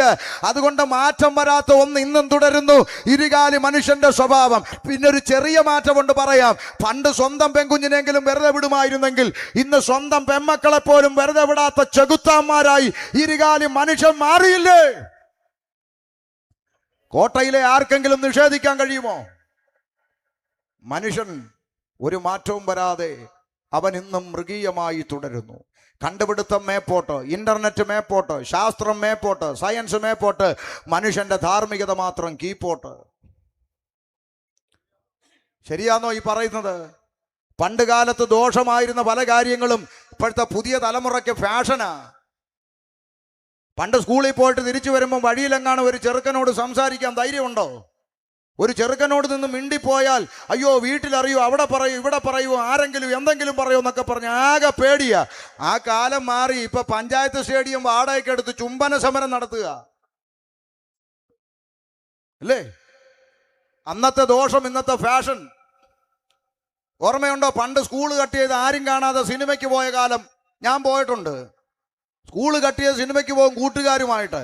പമ്മി പതുങ്ങി ആരെങ്കിലും കാണുന്നുണ്ടോ എന്ന് പേടിച്ച് ഒളിച്ചും പാത്തും തിയേറ്ററിൽ ചെന്ന് പടം തുടങ്ങി ലൈറ്റും അണച്ചിട്ടേ അകത്തോട്ട് കയറത്തുള്ളൂ. അതുപോലെ തീരുന്ന ലൈറ്റ് തെളിയുന്നതിന് മുമ്പേ ഇറങ്ങി വരും. ഇറങ്ങി വന്നേച്ച് ബാഗ് എടുത്ത് മുഖത്ത് പൊത്തിപ്പിടിച്ച് ആരും കാണാതെ തിയേറ്ററിൽ പോയി ഒരു പടം കണ്ട ആ കാലത്തു നിന്ന് മാറി ഇന്ന് 2026 നിൽക്കുമ്പോൾ പുതിയ പിള്ളേർ സ്കൂൾ യൂണിഫോം ഇട്ട് സ്കൂൾ ബാഗും തോളിലിട്ട് തിയേറ്ററിന്റെ മുമ്പിൽ ചെന്ന് മൊബൈലും പൊക്കി പിടിച്ചിട്ട് ഹലോ ഗൈസ്. കാലം മാറിയില്ലേ? ഉണ്ടെന്നില്ല. അന്ന് ദോഷമായിരുന്നതെല്ലാം ഇന്ന് ഫാഷനാ. എല്ലാ മേഖലകളിലും മാറ്റം വന്നെങ്കിലും മാറ്റം വരാത്തൊരു മേഖല ഇരുകാലി മനുഷ്യൻ. കീപ്പോട്ട്. എന്തുകൊണ്ടാണെന്ന് ഇവിടുത്തെ ഏതെങ്കിലും ബുദ്ധിജീവികൾ ചിന്തിക്കുന്നുണ്ടോ? എന്തുകൊണ്ട് മനുഷ്യൻ ഇത്രയെ ധാർമ്മിക അധപ്പതനത്തിലേക്ക് പോകുന്നു? ആമെ കളിക്കാൻ മൊബൈൽ കൊടുത്തില്ലെന്ന കാരണം കൊണ്ട് 10 മാസം വയറ്റിൽ ചുമന്ന പെറ്റതള്ളയുടെ കഴുത്ത് 2 അറുത്തു മാറ്റാൻ ഒരു 14 വയസ്സുകാരൻ എങ്ങനെ സാധിക്കുന്നു? പൊതുസമൂഹം ചിന്തിക്കണ്ടേ? എങ്ങനെ സാധിക്കുന്നു? ഇവിടുത്തെ കുറ്റകൃത്യങ്ങൾ എന്തുകൊണ്ട് പെരുകുന്നു? 1000 രൂപയും പൈന്റ് കുപ്പി എടുത്തു കൊടുത്താൽ ഏതൊരുത്തന്റെയും കയ്യും കാലും വെട്ടാനും മുറിച്ച് കഷ്ണമാക്കാനും മടിയില്ലാത്ത കൊട്ടേഷൻ സംഘങ്ങൾ ഇവിടെ എന്തുകൊണ്ട് രൂപപ്പെടുന്നു? ഇവിടെ നിയമങ്ങളില്ലാഞ്ഞിട്ടോ അല്ല. ഇരട്ട ചങ്കുള്ള നേതാവാണ് ഇവിടെ ഭരിക്കുന്നത്. ഇവിടെ മികച്ച കഴിവുറ്റ പോലീസ് സംവിധാനമുള്ള സംസ്ഥാനമാണ്. എന്നിട്ടും എന്തുകൊണ്ട് ഈ ക്രിമിനൽ ആക്ടിവിറ്റിക്ക് പൂർണ്ണമായി തടയിടാൻ കഴിയാത്തതെന്ന് ചോദിച്ചാൽ ഒരൊറ്റ ഉത്തരമേ പറയാനുള്ളൂ: പാപത്തെ അറസ്റ്റ് ചെയ്യാനുള്ള സംവിധാനം പിണറായി സർക്കാരിനില്ല. ഉണ്ടോ? ഇല്ല. പാപം ഒരു മനുഷ്യനായിരുന്നെങ്കിൽ പിണറായിക്ക് ഒരു പരാതി കൊടുത്ത് അവനെ അറസ്റ്റ് ചെയ്ത് ജയിലിലിട്ട് നാടിനെ രക്ഷിക്കാം. പാപം ഒരു വൃക്ഷമായിരുന്നെങ്കിൽ ഒരു പണിക്കാരനെ വിളിച്ച് വേരോടെ വെട്ടിക്കളഞ്ഞ് നാടിനെ രക്ഷിക്കാം. പാപം ഒരു വസ്തുവായിരുന്നെങ്കിൽ ഇച്ചിരി പെട്രോൾ ഒഴിച്ച് കത്തിച്ചതിന്റെ ചാരമെടുത്ത് പമ്പയിലോ കാവേരിയിലോ ഒഴുക്കി നാടിനെ രക്ഷിക്കാം. എന്തുകൊണ്ട് സാധിക്കുന്നില്ല? വെട്ടിക്കളയാൻ കഴിയുന്ന ഒരു വൃക്ഷമല്ല പാപം, കത്തിച്ചു കളയാൻ കഴിയുന്ന ഒരു വസ്തുവല്ല പാപം. നോക്ക്, ആമെ അറസ്റ്റ് ചെയ്യാൻ കഴിയുന്ന ഒരു മനുഷ്യനല്ല പാപം. പിന്നെന്താ? മനുഷ്യന്റെ ഹൃദയക്കൂടിന്റെ അകത്ത് കുടിയിരുന്ന അവനെ സകലവിധമാകുന്ന തിന്മകളിലേക്കും സകലവിധമാകുന്ന തെറ്റുകളിലേക്കും സകലവിധമാകുന്ന ധാർമ്മിക പ്രവർത്തനങ്ങളിലേക്കും അവനെ കൺട്രോൾ ചെയ്യുന്ന അദൃശ്യമായ ഇരുട്ട്, അതാണ് പാപം. അതുകൊണ്ടാണ് മനുഷ്യൻ തെറ്റിലേക്ക് പോകുന്നത്. ഇവിടെ അറിവില്ലായ്മ കൊണ്ടാണോ ആ മനുഷ്യൻ തെറ്റ് ചെയ്യുന്നതാണോ? കൊലപാതകം കുറ്റമാണെന്നും ജയിലിൽ കിടക്കുമെന്നും അറിയാതെ ഒരുത്തൻ കൊല്ലുന്നുണ്ടോ ഇവിടെ? പോട്ട് മദ്യപാനം ആരോഗ്യത്തിന് ഹാനികരമാണെന്ന് അറിയാതെ കുടിക്കുന്ന ഒരു കുടിയനുണ്ടോ കേരളത്തിൽ? ഇല്ല. അപ്പൊ നിങ്ങൾ ചോദിക്കും വായിക്കാൻ അറിയാത്തവൻ എന്തോ ചെയ്യുമെന്ന്. അതിനല്ലേ ഇവിടെ വയോജന വിദ്യാഭ്യാസം നടപ്പിലാക്കി സകല തള്ളമാരെയും തന്തമാരെയും പഠിപ്പിച്ചു. ഒരുത്തനും വായിക്കാതെ കുടിക്കരുതെന്ന് സർക്കാരിന് നിർബന്ധമുണ്ട്. എല്ലാത്തിനെയും പഠിപ്പിച്ചു. ഇത് ഹാനികരമാണെന്ന് അറിയാതെ കുടിക്കുന്ന ഒരു കുടിയൻ ഇവിടെ ഇല്ല. ഉണ്ടോ? ഇല്ല. ഇതെല്ലാം കുറ്റമാണെന്ന് അറിയാം, എന്നിട്ടും എന്തുകൊണ്ട് ചെയ്യുന്നു? അതേസമയം നിങ്ങൾ ജീവജാലങ്ങൾ നോക്ക്. പണ്ട് നമ്മൾ ഇവിടുത്തെ പഴക്കടയിൽ വന്ന് 1 കിലോ മുന്തിരി വേണമെന്ന് ചോദിച്ചു. പണ്ട്, ഇപ്പോഴല്ല, പണ്ട്. കടക്കാരൻ എന്താ ചെയ്തത് ഓർമ്മയുണ്ടോ? ബാല്യകാലം ഓർത്ത് നോക്ക്. കടക്കാരൻ ചെയ്ത് എന്താന്ന് ചോദിച്ചാൽ തോളി കിടക്കുന്ന തോർത്തെടുത്ത് മുന്തിരിയുടെ മേലെ 2 വീശ്. എന്തിനാ? അതിൻ്റെ അകത്ത് പറ്റി പിടിച്ചിരിക്കുന്ന ഈച്ചയെ മുഴുവൻ ആട്ടി പായിച്ചേച്ചാ 1 കിലോ മുന്തിരി പണ്ട് തൂക്കി തന്നെ. അന്ന് നമ്മുടെ കുഞ്ഞു മനസ്സ് പറഞ്ഞൊരു ഡയലോഗ് ഉണ്ട്. എന്താ? ഈ കടയ്ക്ക് ഒട്ടും വൃത്തിയില്ല. നമ്മുടെ കൊച്ചു മനസ്സ് പറഞ്ഞതാ അന്ന്. കാലം കഴിഞ്ഞു പോയി 26 നിൽക്കുമ്പോൾ ഇന്നത്തെ പഴക്കടയിൽ നിങ്ങൾ ചെന്ന് നോക്കിയേ, സ്കാൻ ചെയ്താൽ പോലും ഒറ്റ ഈച്ച പഴങ്കട പരിസരത്തുണ്ടോ? ഇല്ല. കടയ്ക്ക് വൃത്തി കൂടിയത് കൊണ്ടാണെന്നാണോ നിങ്ങളുടെ വിചാരം? അല്ല. പിന്നെന്താ? ഈച്ചക്കറിയാം ഇതിൻ്റെ അകത്ത് വന്നിരുന്നാൽ തട്ടിപ്പോകും. ആണ്. ഈച്ചക്കറിയാം ഇതിൻ്റെ അകത്ത് വന്നിരുന്നാൽ തട്ടിപ്പോകുന്ന രാസപദാർത്ഥങ്ങൾ കൊണ്ട് പുരട്ടി തേച്ചാണ് അവിടെ ആപ്പിൾ തിളങ്ങി നിൽക്കുന്നു, ഓറഞ്ച് തിളങ്ങി നിൽക്കുന്നു, മുന്തിരി തിളങ്ങി നിൽക്കുന്നു. അതുകൊണ്ട് ഈച്ച വഴിമാറി നടക്കുന്നു. ശരിയാണോ? മിണ്ടാപ്രാണിയായ ഒരു ഉറുമ്പ് ഉറുമ്പിന്റെ മുമ്പ് ഇച്ചിരി ഉപ്പും ഇച്ചിരി പഞ്ചസാര ഇട്ടിട്ട് മാറി നിന്ന് നോക്ക്. ഉറുമ്പ് നടന്ന് വന്ന് ഉപ്പും മണത്ത് നോക്കുന്നു, പഞ്ചസാരയും മണത്ത് നോക്കുന്നു, തിരിച്ചു പോയി കൂട്ടുകാരെയൊക്കെ വിളിച്ചുകൊണ്ട് വരിയായി വന്ന് പഞ്ചസാര തരി മാത്രം ചുമന്നുകൊണ്ട് പോകുന്നു. സംസാരിക്കാൻ കഴിയുമെങ്കിൽ ഉറുമ്പിനോട് ചോദിക്കും, ഉറുമ്പ് ഉപ്പും വെളുത്തിരിക്കുന്നു പഞ്ചസാരയും വെളുത്തിരിക്കുന്നു, ഇത് രണ്ടും ഞങ്ങൾ മനുഷ്യന്മാർ ഉപയോഗിക്കുന്നു, എന്നിട്ടും താങ്കൾ എന്താ ഉപ്പെടുക്കാതെ പഞ്ചസാര എടുത്തതെന്ന് ചോദിച്ചാൽ സംസാരിക്കാൻ കഴിയുമെങ്കിൽ ഉറുമ്പ് പറയുന്ന മറുപടി, പൊന്നു ചേട്ടാ പിണക്കം കൊണ്ടൊന്നുമല്ല, ഈ ഉപ്പിൻ്റെ അകത്ത് അടങ്ങിയിരിക്കുന്ന സോഡിയം ഞങ്ങളുടെ ശരീരത്തിന് ദോഷം വരുത്തും, അതുകൊണ്ട് എടുത്തില്ലെന്നേ ഉള്ളൂ. അപ്പൊ നിസാരപ്പെട്ട ഈച്ചയും ഉറുമ്പും ശരീരത്തിന് ദോഷം വരുത്തുന്ന വിഷയത്തിൽ നിന്ന് മാറി നടക്കുമ്പോൾ ഇവിടുത്തെ ആരോഗ്യമുള്ള മനുഷ്യൻ, വിദ്യാഭ്യാസമുള്ള മനുഷ്യൻ, ആത്മാവുള്ള മനുഷ്യൻ, മനനം ചെയ്യുന്ന മനുഷ്യൻ, അവൻ അറിയാവുന്ന മാതൃഭാഷയിൽ വെണ്ടയ്ക്ക പോലെ എഴുതി വച്ചിട്ടും ഇതൊക്കെ തെറ്റാണ്, കുറ്റമാണ്, തിന്മയാണെന്നൊക്കെ അറിയാമായിരുന്നിട്ടും വെളുപ്പാങ്കാലത്ത് വിറയ്ക്കുന്ന കൈയുമായി ലുങ്കിയും വാരി ചുറ്റി ബിവറേജിന്റെ തിണ്ണയിലേക്ക് ഓടുന്നത് അറിവില്ലായ്മയല്ല, അവൻ ആഗ്രഹിക്കുന്ന നന്മയല്ല, ആഗ്രഹിക്കാത്ത തിന്മകളിലേക്ക് മനുഷ്യനെ വലിച്ചു കൊണ്ടുപോകുന്ന ഒരു അദൃശ്യ ശക്തിയുടെ പിടിയിൽ അവൻ പെട്ടിരിക്കുന്നു. അതാണ് പാപം. സ്തോത്രം. അതുകൊണ്ട് വേദപുസ്തകം ഇങ്ങനെ പ്രഖ്യാപിച്ചു, കോട്ടക്കാരെ, ഏകനാൽ പാപവും പാപത്താൽ മരണവും ലോകത്തിൽ പ്രവേശിച്ചു. ആദാമ്യ പാപം നിമിത്തം സകല മനുഷ്യരും എന്തായി? പാപത്തിലായി. മനസ്സിലാകുന്നുണ്ടോ? നാളൊരുത്തൻ ചോദിച്ചു, ഈ ആദാമും ഹവ്വയും പാപം ചെയ്ത കാര്യമൊക്കെ ഓക്കെ, അതിൻ്റെ പേര് ഒരു തെറ്റും ചെയ്യാത്ത ബാക്കിയുള്ള മനുഷ്യരൊക്കെ പാപിയാന്ന് നിങ്ങൾ വിളിച്ചു പോകുന്നത് യുക്തിക്ക് നിരക്കുന്നതാണോ എന്ന് നമുക്കൊന്ന് നിരപ്പിക്കാം. എയ്ഡ്സ് രോഗിയായ അപ്പനും അമ്മയ്ക്കും ജനിക്കുന്ന കുഞ്ഞാരാ? കുഞ്ഞെന്ത് തെറ്റാ ചെയ്തതെന്നൊന്ന് പറഞ്ഞതാ, ഞാനും കൂടെ ഒന്ന് പഠിക്കട്ടെ. മരിക്കുന്നവരെ കുഞ്ഞാരാ? എയ്ഡ്സ് രോഗിയാ. ഈ ചോരക്കുഞ്ഞ് വ്യഭിചാരം ചെയ്തോ? ഈ ചോരക്കുഞ്ഞ് ബ്ലഡ് സ്വീകരിച്ചോ? ഈ ചോരക്കുഞ്ഞ് തൊട്ടിലിൽ കിടന്ന് അബദ്ധത്തിൽ എയ്ഡ്സ് രോഗിയുടെ ബ്ലേഡ് എടുത്ത് വെച്ച് ഷേവ് ചെയ്തോ തൊട്ടിലെ? പിന്നെ എങ്ങനെയാണോ കുഞ്ഞു രോഗിയായത്? സിമ്പിൾ. അപ്പനും അമ്മയും വഴിവിട്ട് ജീവിച്ചതിൻ്റെ ഫലം ഒരു തെറ്റും ചെയ്യാത്ത കുഞ്ഞ് ഒരു ജന്മം മുഴുവൻ അനുഭവിക്കുന്നു. ഒരു ഡിഗ്രിക്കും എതിർപ്പില്ല, ഒരു യുക്തിക്കും എതിർപ്പില്ല, ഒരു സയൻസിനും എതിർപ്പില്ല. കാരണം അവർക്ക് പറയാൻ ഒരു ഉത്തരവുണ്ട്, അത് അമ്മയപ്പന്മാരിൽ നിന്ന് രക്തത്തിലൂടെ അടുത്ത തലമുറയിലേക്ക് വന്നെന്ന്. ഞങ്ങൾക്കും ഒരു ഉത്തരം പറയാനുണ്ട്. ആദാമ്യ പാപം എങ്ങനെ സകല മനുഷ്യരിലേക്കും വരുമെന്നതിന് വേദപുസ്തകം പറയുന്ന ഒരു ഉത്തരമുണ്ട്. അപ്പോസ്തല പ്രവൃത്തി 17:26 ഇങ്ങനെ രേഖപ്പെടുത്തിയിരിക്കുന്നു, വായിക്കാം. ഭൂതലത്തിലെങ്ങും കുടിയിരിപ്പാൻ ദൈവം ഒരുത്തൻ, അഥവാ ആദമിൽ നിന്ന് ഹിന്ദുവിനെ സൃഷ്ടിച്ചെന്നല്ല, മുസൽമാനെ സൃഷ്ടിച്ചെന്നല്ല, ക്രിസ്ത്യാനിയെ സൃഷ്ടിച്ചെന്നല്ല, മനുഷ്യജാതിയെ സൃഷ്ടിച്ചു. മനസ്സിലായോ? അവിടെ ഒന്ന് രണ്ട് ചിന്ത വ്യക്തമാക്കാം. ഭൂതലത്തിലെങ്ങും കുടിയിരിപ്പാൻ ദൈവം. അപ്പൊ ഈ ദൈവമെന്ന് പറയുന്ന പുള്ളി, ഈ ദൈവമെന്ന് പറയുന്ന ആള്, പടച്ചവൻ, സൃഷ്ടാവ്, ഈശ്വരൻ, ദൈവം എന്നൊക്കെ പറയുന്ന കക്ഷി ഏതെങ്കിലും ഒരു പഞ്ചായത്തിൽ ഒതുങ്ങുന്ന പുള്ളി അല്ല. കേട്ടെ, ഒരു പഞ്ചായത്തിൽ ഒതുങ്ങുന്നവനും അല്ല, ഒതുക്കാൻ പറ്റുന്നവനും. ഈ ദൈവമെന്ന് പറയുന്ന ഈശ്വരനെ ഏതെങ്കിലും ഒരു ജില്ലക്കകത്ത് തടച്ചിടാൻ പറ്റുന്നവൻ. ദൈവം ഇനി മുതൽ പിന്നെ കോട്ടയം ജില്ലയിലുണ്ട്, നിങ്ങളെല്ലാം അങ്ങോട്ട് വന്നേക്കണമെന്ന് പറയാൻ പറ്റുന്നവൻ അല്ല. ദൈവം എന്ന് പറയുന്നവനെ കേരള സ്റ്റേറ്റിൻ്റെ അകത്ത് തളച്ചിടാൻ പറ്റുന്നവൻ അല്ല. ഭൂതലത്തിലെങ്ങും കുടിയിരിപ്പാൻ ദൈവം. ഭൂതലത്തിലെങ്ങും കുടിയിരിക്കുന്നവനാ ദൈവം. അല്ലാതെ ഈ മൂക്കി ശ്വാസമുള്ള പേട്ട് മനുഷ്യന്റെ കൽപ്പനയ്ക്കനുസരിച്ച് താളം ചവിട്ടുന്നവനല്ല ദൈവം. മനസ്സിലായോ? മിണ്ടുന്നില്ല. മൂക്കി ശ്വാസമുള്ള പേട്ട് മനുഷ്യന്റെ കൽപ്പനയ്ക്കനുസരിച്ച് ഇരിക്കാനും എഴുന്നേക്കാനും നടക്കാനും കിടക്കാനും അടയ്ക്കാനും തുറക്കാനും നിന്റെ കീഴെ പണിയെടുക്കുന്ന ബംഗാളി അല്ല ദൈവമെന്ന്. എൻ്റെ കീഴെ പണിയെടുക്കുന്ന ബംഗാളിയോട് പറഞ്ഞാൽ അവൻ ചിലപ്പോൾ കേൾക്കും, ശരി സേട്ടാ, അങ്ങനെ ചെയ്യാം സേട്ടാ എന്ന്. അതുപോലെ മൂക്കി ശ്വാസമുള്ള പേട്ട് മനുഷ്യന്റെ കൽപ്പനയ്ക്ക് അനുസരിച്ച് തുള്ളുന്നവനല്ല ആര്? ഇത് പെന്തിക്കോസുകാരോടും കൂടാ. ഇപ്പൊ കുറച്ച് ന്യൂ ജനറേഷൻ ഇറങ്ങിയിട്ടുണ്ട്, ക്ഷുദ്രജീവികൾ, സ്റ്റേജൊക്കെ, ആത്മാവ് ഇപ്പോൾ തന്നെ ശക്തിയോടെ എവൻ പറയുമ്പോൾ ഇറങ്ങാനും കയറാനും എവന്റെ വേലക്കാരനാണോ പരിശുദ്ധാത്മാവ്? എടാ, ദൈവത്തിന്റെ കാര്യസ്ഥൻ എന്ന് പറഞ്ഞാൽ നിന്റെ വേലക്കാരനെന്നല്ല. തൃത്വത്തിൽ 3 ആളത്വങ്ങളും ഏറ്റക്കുറച്ചിലില്ലാത്ത ദൈവം. ആ ദൈവത്തെ പേട്ട് മനുഷ്യനല്ല കമാൻഡ് ചെയ്യേണ്ടത്. ഇതൊന്നും പുതിയ പിള്ളേർക്ക് അറിയത്ത്. ഈ തല നരച്ചവരൊക്കെ ലേലുയ എന്ന് പറയുന്നത് കാണാം, ഈ വിഡ്ഢിത്തരങ്ങളൊക്കെ പറയും. അതൊക്കെ കാണുമ്പോൾ നമുക്ക് സങ്കടമാണ്. കാര്യം ഈ പിള്ളേർ തെറ്റിപ്പോകാൻ മക്കളെ അതങ്ങനെ അല്ലെന്ന് പറഞ്ഞു കൊടുക്കേണ്ടതിന് പകരം ഇപ്പം നൈസായിട്ട് ചേർന്ന് നിൽക്കുന്ന കാണുമ്പോഴേ, ഇപ്പോൾ ഒരു മൂത്ത ഉപദേശം ഇപ്പോൾ പറഞ്ഞു കൊടുത്ത് നിങ്ങളൊക്കെ കേട്ട് കാണും. നമ്മുടെ ഒരു മൂത്ത ഉപദേശം ഇപ്പോൾ പറഞ്ഞു കൊടുക്കുക, നമ്മുടെ ആരാധന ഇങ്ങനൊന്നും പോരാ, പണ്ടത്തെ പോലെ പരപരമേശ പരമ ഇതൊന്നും പോരാ, പിന്നെന്താ വേണം, വേടനെ പോലാവണോ. നല്ല കഥയായി. തൊട്ടാ പൊട്ടുന്ന പ്രായത്തിൽ ഈ പിള്ളേരാണെങ്കിൽ ഒന്നാമത് ഇങ്ങനെ പിടിച്ചു നിൽക്കുക അവര്. അതിൻ്റെ കൂടെ മൂത്ത അപ്പച്ചൻ പറഞ്ഞു കൊടുക്കുക, വേടനെ പോലെ നമ്മുടെ ആരാധന ശ്രീമാൻ വേടനെ പോലാവും. അതുകൊണ്ട് എന്താ കേട്ടതിൻ്റെ പിറ്റത്താഴ്ച പിള്ളേർ വെളിച്ചം ദുഃഖമാണ് ഉണ്ണി, ഇരുട്ടല്ലോ സുഖപ്രദം.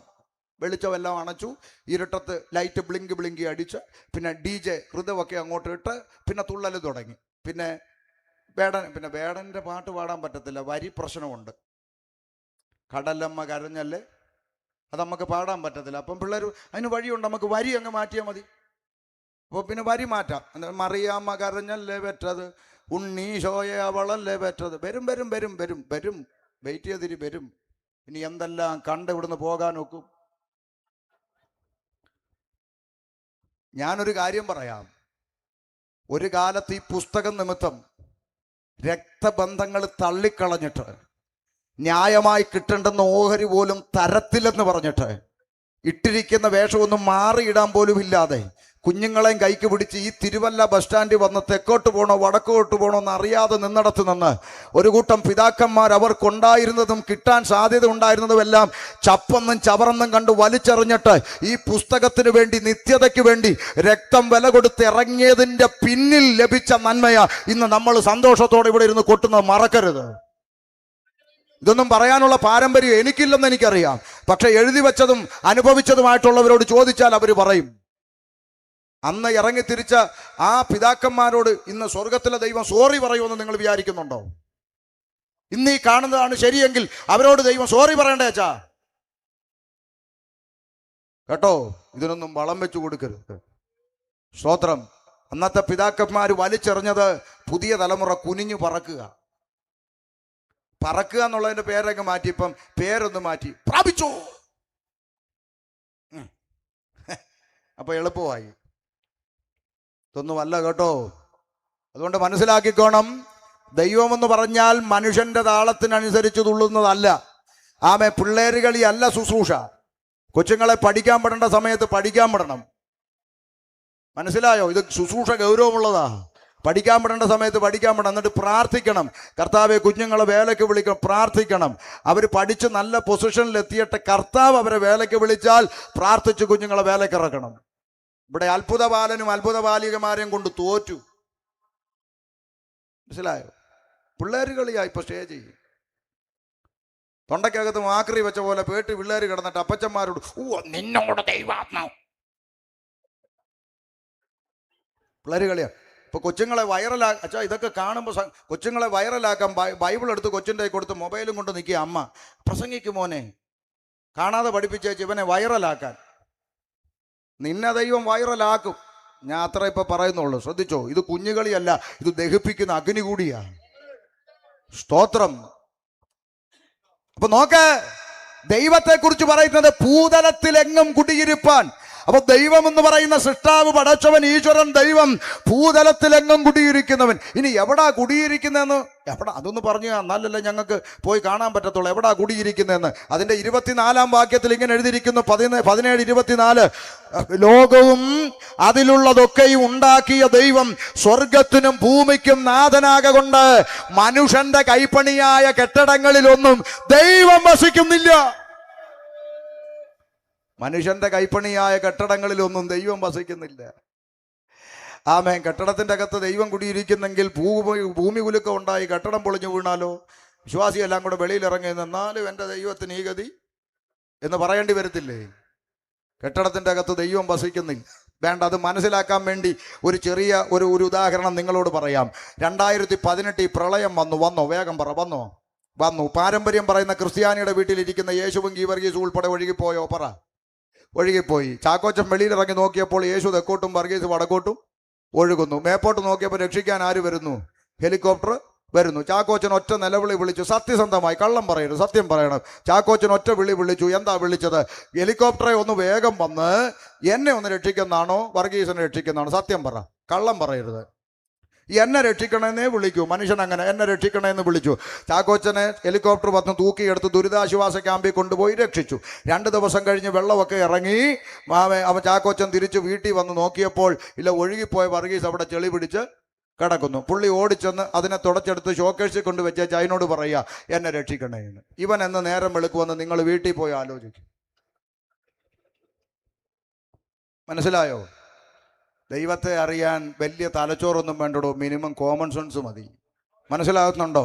ആമേ, അതാ വേദപുസ്തകം പറയുന്നത്.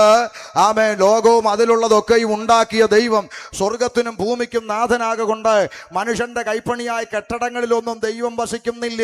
പിന്നെ എവിടെയാ ഉപദേശി ദൈവം വസിക്കുന്നതെന്ന് ചോദിച്ചാൽ ഇന്ന് രാത്രി കോട്ട ദേശത്തോട് ആ സന്തോഷ വാർത്ത ഞങ്ങൾ വിളംബരം ചെയ്യാം. സ്വർഗത്തിലെ ദൈവം വസിക്കാൻ ആശിക്കുന്ന മന്ദിരം എന്റെയും നിന്റെയും ഹൃദയമാകുന്ന മന്ദിരത്തില്.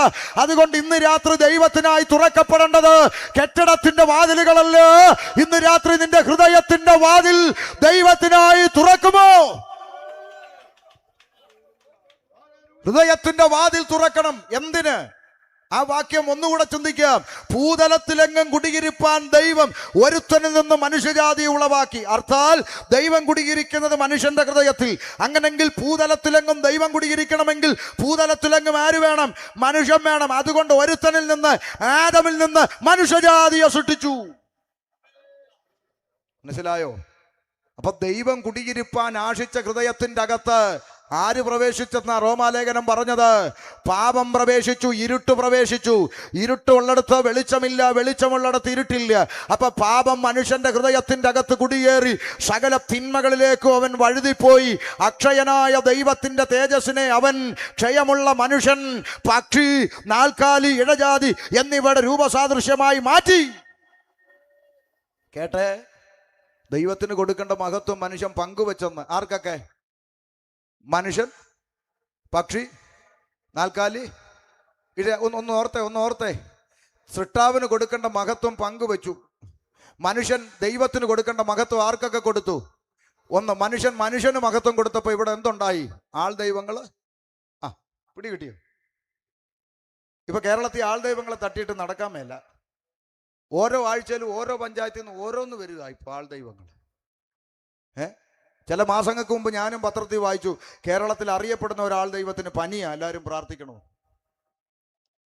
എന്നിട്ടും മനസ്സിലാക്കാത്ത മണ്ടൻ മലയാളി. ഒന്ന് ശ്രദ്ധിച്ചേ. ദൈവത്തിന് കൊടുക്കേണ്ട മഹത്വം മൂക്കി ശ്വാസമുള്ള മനുഷ്യന്മാർക്ക് കൊടുത്തു. മേപ്പോട്ട് വലിക്കുന്ന ശ്വാസം കീപ്പോട്ട് വിടാൻ പറ്റാതെ പോയാൽ ഇല്ല, പുലയനാർ കോട്ടയിൽ പോയി കിടന്ന് എന്ത് ചെയ്യും? വലിക്കും. അങ്ങനല്ലേ? എത്ര കിലോ ഇറച്ചി ഉള്ളവനും എന്ത് ചെയ്യും? വലിക്കും. മേപ്പോട്ട് വലിക്കുന്ന ശ്വാസം കീപ്പോട്ട് വിടാൻ പറ്റാതെ പോയാൽ ഇനി ഏത് പൊസിഷനിൽ, ഏത് കുടുംബത്തിൽ, ഏത് വലിയ കൊട്ടാരത്തിലോ മുളമൂട്ടിലോ കല്ലുമൂട്ടിലോ മതിലെ കുരുത്തോ താഴെ കുരുത്തോ എവിടെ കുരുത്താലും എത്ര കിലോ ഇറച്ചിയുള്ളവനായാലും ഏതൊരു മനുഷ്യനും ഉറച്ചു നിന്നാൽ ഒരു ശ്വാസം അത്ര എന്ന് വേദപുസ്തകം പറയുമ്പോൾ ആമേൻ ഓർത്തോണം.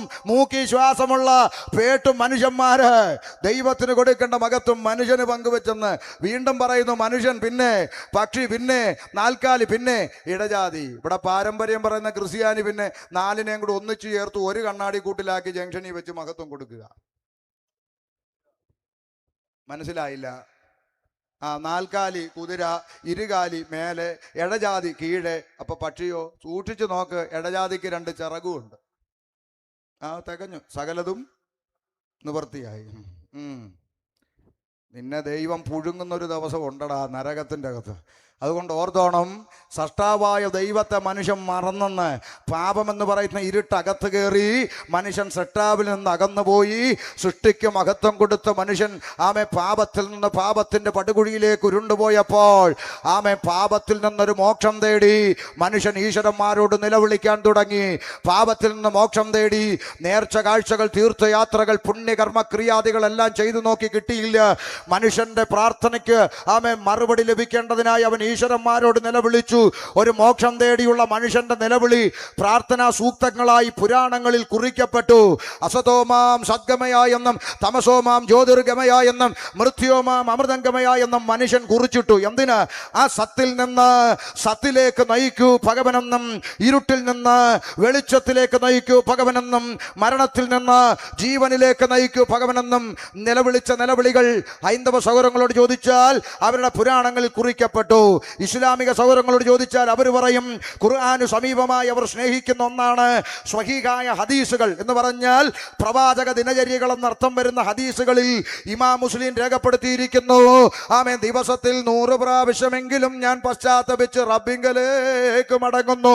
ഇമാം മുസ്ലിം പറയുന്നു, ബുഖാരി എഴുതി വച്ചിരിക്കുന്നു, റബ്ബുൽ ആലമീനായ തമ്പുരാനെ, നീ എന്റെ പാപത്തെ മഞ്ഞവെള്ളം കൊണ്ട് കഴുകുന്നില്ലെങ്കിൽ ഇഹത്തിലും പരത്തിലും എനിക്ക് യാതൊരു നന്മയും ലഭിക്കില്ല റബ്ബേ എന്ന്.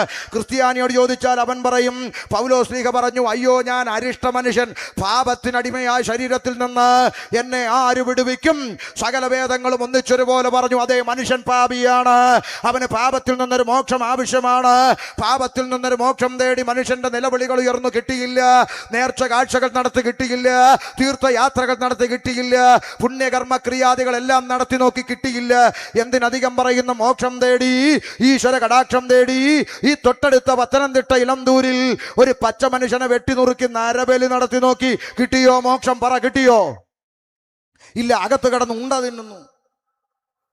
സോറി, ഇപ്പൊ ഉണ്ടയില്ല, ചപ്പാത്തിയാന്ന്. ആട്ടെ, തിന്നുന്നു. സകല മനുഷ്യന്മാരും മോക്ഷം തേടി ആവുന്ന പണി 58 നോക്കി മോക്ഷം കിട്ടാതിരുന്നപ്പോൾ ഇന്ന് രാത്രി കോട്ടയോട് സന്തോഷ വാർത്ത പറയാം.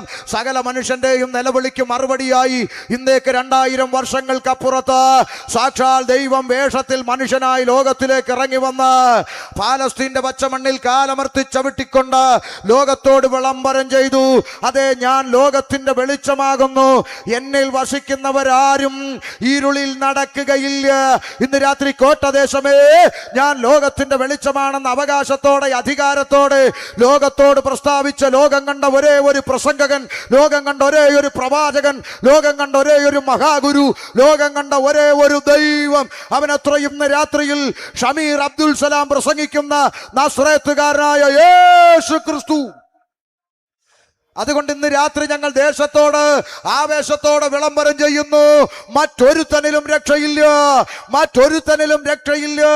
മാനവജാതിക്ക് പാപത്തിന്റെ ഇരുട്ടിന്റെ തിന്മയുടെ പടുകുഴിയിൽ നിന്ന് മോക്ഷം പ്രാപിപ്പാൻ, നന്മയിലേക്ക് നയിക്കാൻ, നന്നായി ജീവിപ്പാൻ ആകാശത്തിന്റെ കീഴിൽ മനുഷ്യരുടെ ഇടയിൽ യേശുക്രിസ്തു എന്ന ഏക നാമമല്ലാതെ പോരാ, ഏക സത്യ സുവിശേഷമല്ലാതെ പോരാ, ഏക സത്യ നിത്യ ദൈവമല്ലാതെ മറ്റൊരു രക്ഷാ മാർഗം ഇക്ഷതിയിൽ ഇല്ല.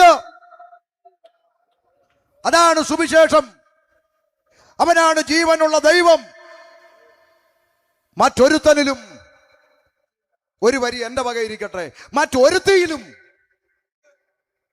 രക്ഷയില്ല. എന്റെ വക. മനുഷ്യന് മോക്ഷം പ്രാപിപ്പാൻ, പാപമോചനം പ്രാപിപ്പാൻ ആകാശത്തിന്റെ കീഴിൽ മനുഷ്യരുടെ നൽകപ്പെട്ട ഏകനാമം കർത്താവായ യേശു ക്രിസ്തു. വേഷത്തിൽ മനുഷ്യനായി ലോകത്തിലേക്ക് ഇറങ്ങി വന്ന മഹാദൈവം, ഞാൻ ലോകത്തിന്റെ വെളിച്ചമാണെന്ന് പ്രസ്താവിച്ച ദൈവം.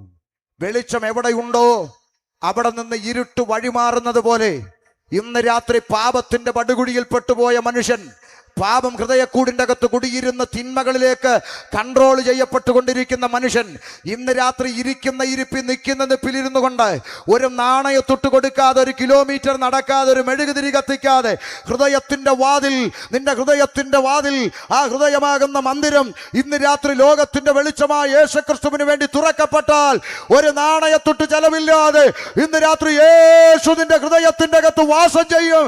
ആമേ, സകല ഇരുട്ടിനെയും പടിയടത്ത് പുറത്താക്കിക്കൊണ്ട് നിനക്ക് സൗജന്യമായി മോക്ഷം ലഭിക്കും.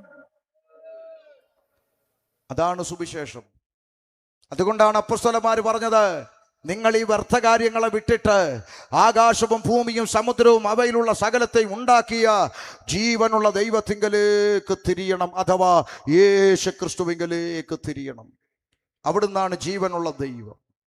മാനവജാതിയുടെ പാപത്തിന് പരിഹാരം വരുത്തുവാൻ വേഷത്തിൽ മനുഷ്യനായി ലോകത്തിലേക്ക് ഇറങ്ങി വന്ന കർത്താവ് സകല മനുഷ്യന്റെയും പാപത്തിന്റെ ശമ്പളമാകുന്ന മരണമെന്ന ഭീകരമായ ശിക്ഷാവിധി സ്വന്തം ചുമലിൽ ഏറ്റെടുത്തുകൊണ്ട് എനിക്കും നിങ്ങൾക്കും പകരമായി കാൽവരിയുടെ കൊലക്കളത്തിലേക്ക് നടന്നു കയറി. ഇന്ന് രാത്രി എന്നെ കേൾക്കുന്ന മനുഷ്യ ജീവിതമേ, നിന്റെ പുറം കണ്ണടച്ചകക്കണ്ണ് തുറന്ന് ഇന്ന് രാത്രി ആ കാൽവരിയിലേക്ക് നോക്കിയാൽ നിനക്കൊരു കാഴ്ച കാണാം. ആയിരങ്ങളിൽ പതിനായിരങ്ങളിൽ സുന്ദരനായവൻ, വെണ്മയും ചുവപ്പുമുള്ള എന്റെ പ്രിയൻ കണ്ടോ കാൽവരിയിൽ. ശൂന്യങ്കാരത്തി പറഞ്ഞു, എന്റെ പ്രിയൻ ആയിരങ്ങളിൽ പതിനായിരങ്ങളിൽ സുന്ദരന, വെണ്മയും ചുവപ്പുമുള്ളവനാ, അവൻ ശ്രേഷ്ഠൻ തന്നെ. എന്നാൽ മറുഭാഗത്ത് പ്രവാചകൻ പറഞ്ഞു, അല്ലല്ല, അവനെ കണ്ടാൽ ആഗ്രഹിക്കത്തക്ക സൗന്ദര്യമില്ല, അവനെ കണ്ടാൽ രൂപഗുണമില്ല, അവന് കോമളത്വമില്ല, അവൻ കണ്ടാൽ തിരിച്ചറിയാത്ത പോലെ, ആളല്ല എന്ന് തോന്നുമാറ് അവൻ കാൽവരിയിൽ കിടക്കുന്നു. ഒന്ന് ചിന്തിച്ചു നോക്കേ, തികച്ചും വൈരുദ്ധ്യമാകുന്ന രണ്ട് സ്റ്റേറ്റ്മെന്റ്. ഒരു ഭാഗത്ത് പറയുന്നു അവൻ ആയിരങ്ങളിൽ പതിനായിരങ്ങളിൽ സുന്ദരൻ, പവിഴനമുള്ളവൻ, കോമളരൂപിയായവൻ, എൻ്റെ പ്രിയൻ, ശ്രേഷ്ഠൻ. മറുഭാഗത്ത് പ്രവാചകൻ പറയുന്നു, ഇല്ലില്ല, അവനെ കണ്ടാൽ ആളല്ല എന്ന് തോന്നുമാറ് അവൻ വിരൂപനായി തീർന്നു. എന്തുകൊണ്ട് ഇങ്ങനെ സംഭവിച്ചു? ഇന്ന് രാത്രി മനസാക്ഷി ഉണ്ടെങ്കിൽ ചിന്തിച്ചു നോക്ക്. എന്നെയും നിന്നെയും പാപത്തിന്റെ പടുകുഴിയിൽ നിന്ന് ആമേൻ വിടുവിച്ചെടുപ്പാൻ ആയിരങ്ങളിൽ പതിനായിരങ്ങളിൽ സുന്ദരനായവൻ, വെണ്മയും ചുവപ്പുമുള്ള എൻ്റെ പ്രിയൻ കാൽവരിയുടെ കൊലക്കളത്തിലേക്ക് നടന്നു കയറി. ഞാനും നീയും അനുഭവിക്കേണ്ടിയിരുന്ന ശിക്ഷ യേശുവിൻ്റെ മേലായി. ഓരോ ചാട്ടവാറടിക്കും പീസ് പീസായി മാംസ കഷ്ണങ്ങൾ ഇളകിത്തെറിച്ചു പോയിട്ടും ആമേൻ തലയ്ക്കകത്ത് മുൾക്കിരീടം അടിച്ചടിച്ചടിച്ച് കയറ്റിയിട്ടും അവസാനത്തെ തുള്ളി രക്തം വരെ വാർന്നൊഴുകിയിട്ടും അവൻ്റെ വിലാപ്പുറത്ത് കുന്തം കൊണ്ട് കുത്തിത്തുളച്ചിട്ടും അവൻ്റെ മുഖത്തേക്ക് മനുഷ്യന്റെ വായിക്കകത്തിരിക്കുന്ന ആമേൻ തുപ്പൽ അവൻ്റെ മുഖത്തേക്ക് തെറിച്ചിട്ടും പ്രവാചകൻ കുറിച്ചു വെച്ച ഒരു വാക്ക്, ആ ഒറ്റ വാക്ക് എന്നെ ചിന്തിപ്പിച്ചത് ഇങ്ങനെയാ, അവൻ വായ തുറക്കാതിരുന്നു. ഇന്നേക്ക് 23 വർഷങ്ങൾക്കപ്പുറത്ത് ആമേ എൻ്റെ അകത്തെ ആത്മാവിൽ നിന്നുകൊണ്ട് ഞാൻ ചോദിച്ചു, യേശുവേ, അങ്ങ് എന്തുകൊണ്ട് വായ തുറക്കാതിരുന്നു? ആമേൻ ഒരൊറ്റ വാക്കുകൊണ്ട് കാറ്റേ അടങ്ങ്, കടലേ ശാന്തമാക എന്ന ഒറ്റ വാക്കുകൊണ്ട് പ്രകൃതിയെ വാക്കിൻ്റെ മുമ്പിൽ നിർത്തിയ മഹാദൈവമല്ലേ അങ്ങ്? മരിച്ച മൃതദേഹത്തെ നോക്കി ലാസറേ പുറത്തു വാ എന്നൊറ്റ വാചകം കൊണ്ട് മരിച്ചവനെ പുറത്തു കൊണ്ടുവന്ന മഹാദൈവമല്ലേ അങ്ങ്?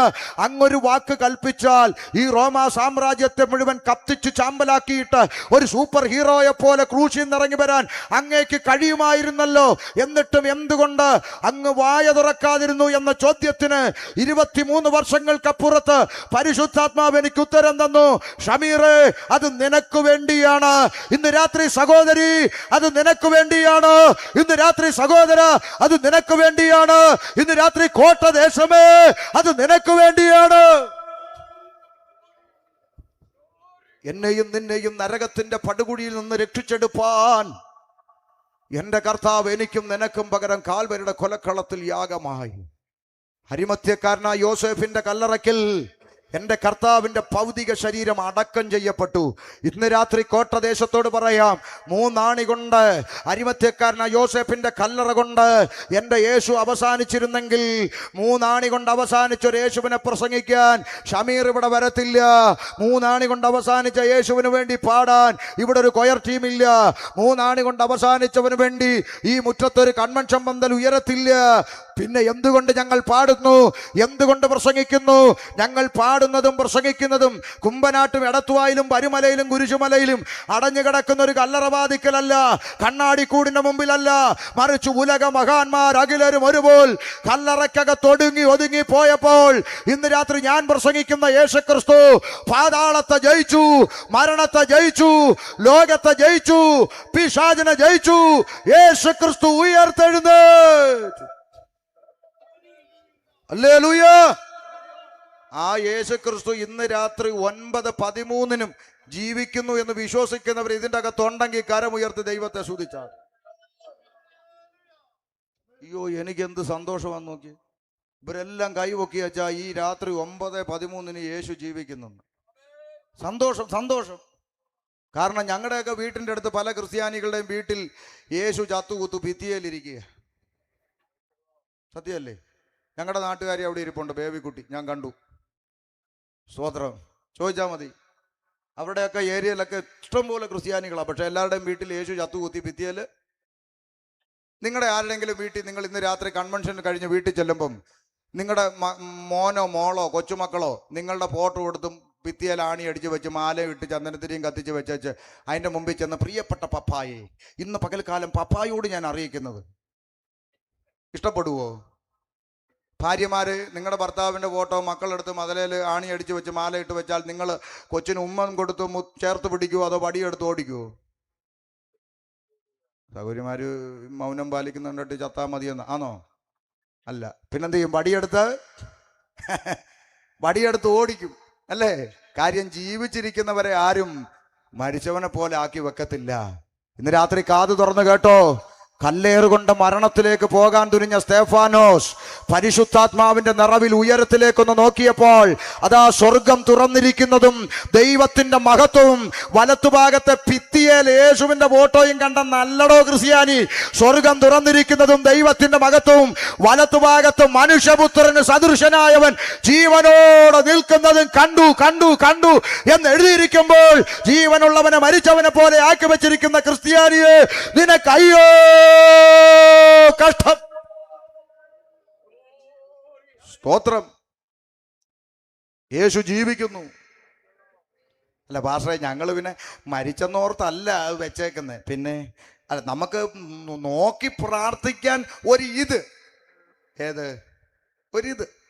നമുക്ക് കാണാൻ ഒരു വെച്ചോ, കുഴപ്പമൊന്നുമില്ല. കാണാൻ ഒരു ഇതുള്ളത് നല്ലതാ, വെച്ചോ. പക്ഷെ വെക്കുമ്പോൾ വരയ്ക്കാൻ കഴിവുള്ളവനെ പിടിച്ച് മുമ്പിൽ ഇരുത്തിയേച്ച് വെളിപ്പാട് പുസ്തകം തുറന്നു വെച്ചിട്ട് പറയണം, ഉയർത്തെഴുന്നേറ്റ കർത്താവിൻ്റെ ചിത്രം ഇതിൻ്റെ അകത്തുണ്ട്, വരച്ചു താടാന്ന്.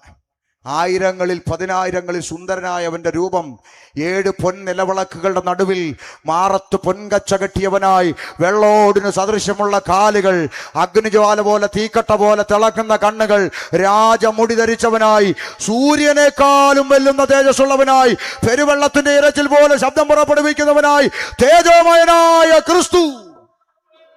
വരയ്ക്കാൻ തൻ്റെ ഇടമുള്ളവനുണ്ട്, വരച്ചു വെക്ക്. അല്ലാതെ പണ്ടത്തെ ഗോലി സോഡയുടെ കഴുത്ത് പോലെ കവള് പൊട്ടി കണ്ണും കുഴിഞ്ഞ് ബാബു ആന്റണിയെ പോലെ മുടിയും നീട്ടി വളർത്തി വെറുതെ കർത്താവിനെ അപമാനിക്കരുത്. സ്തോത്രം. യേശു ജീവിക്കുന്നു. ഉയർത്തെഴുന്നേറ്റ കർത്താവ് സ്വർഗാരോഹണം ചെയ്യും മുമ്പ് തന്നെ അനുഗമിച്ച ശിഷ്യന്മാർക്ക് ഒരു അന്ത്യകൽപ്പന കൊടുത്തു. ആമേ. മർക്കോസിന്റെ സുവിശേഷം 16:15. പിന്നെ യേശു അവരോട്, നിങ്ങൾ പുറപ്പെട്ടു പോയി സകല സൃഷ്ടിയോടും സുവിശേഷം അറിയിപ്പീൻ. അതുകൊണ്ട് കോട്ടക്കാരൊന്ന് ഓർത്തോണം, യവന്മാരെന്തിനാ 2 ദിവസമായിട്ട് കിടന്ന് തൊണ്ട കീറുന്നു, മനുഷ്യന് ചെവിതല തരത്തില്ലെന്നൊക്കെ പറയുമ്പോൾ ഓർത്തോണം, നിങ്ങളെ ആരെയും ബുദ്ധിമുട്ടിക്കാൻ വേണ്ടിയല്ല ഇവിടെ യോഗം നടത്തുന്നത്, ആരെയും ശല്യപ്പെടുത്താൻ വേണ്ടിയല്ല. പിന്നെ എന്തിനാ? പുറപ്പെട്ട് സകല സൃഷ്ടിയോടും ഇത് പ്രസംഗിക്കണമെന്ന് സ്വർഗത്തിലെ ദൈവത്തിന്റെ കൽപ്പനയായതുകൊണ്ടാണ്. കേട്ടാലും കേട്ടില്ലേലും ഇത് പറയണം. അത് ഞങ്ങളുടെ ഉത്തരവാദിത്തമായോണ്ട് ചെയ്യുന്ന, നാട്ടുകാരെ വിഷമിപ്പിക്കാൻ വേണ്ടിയൊന്നുമല്ല.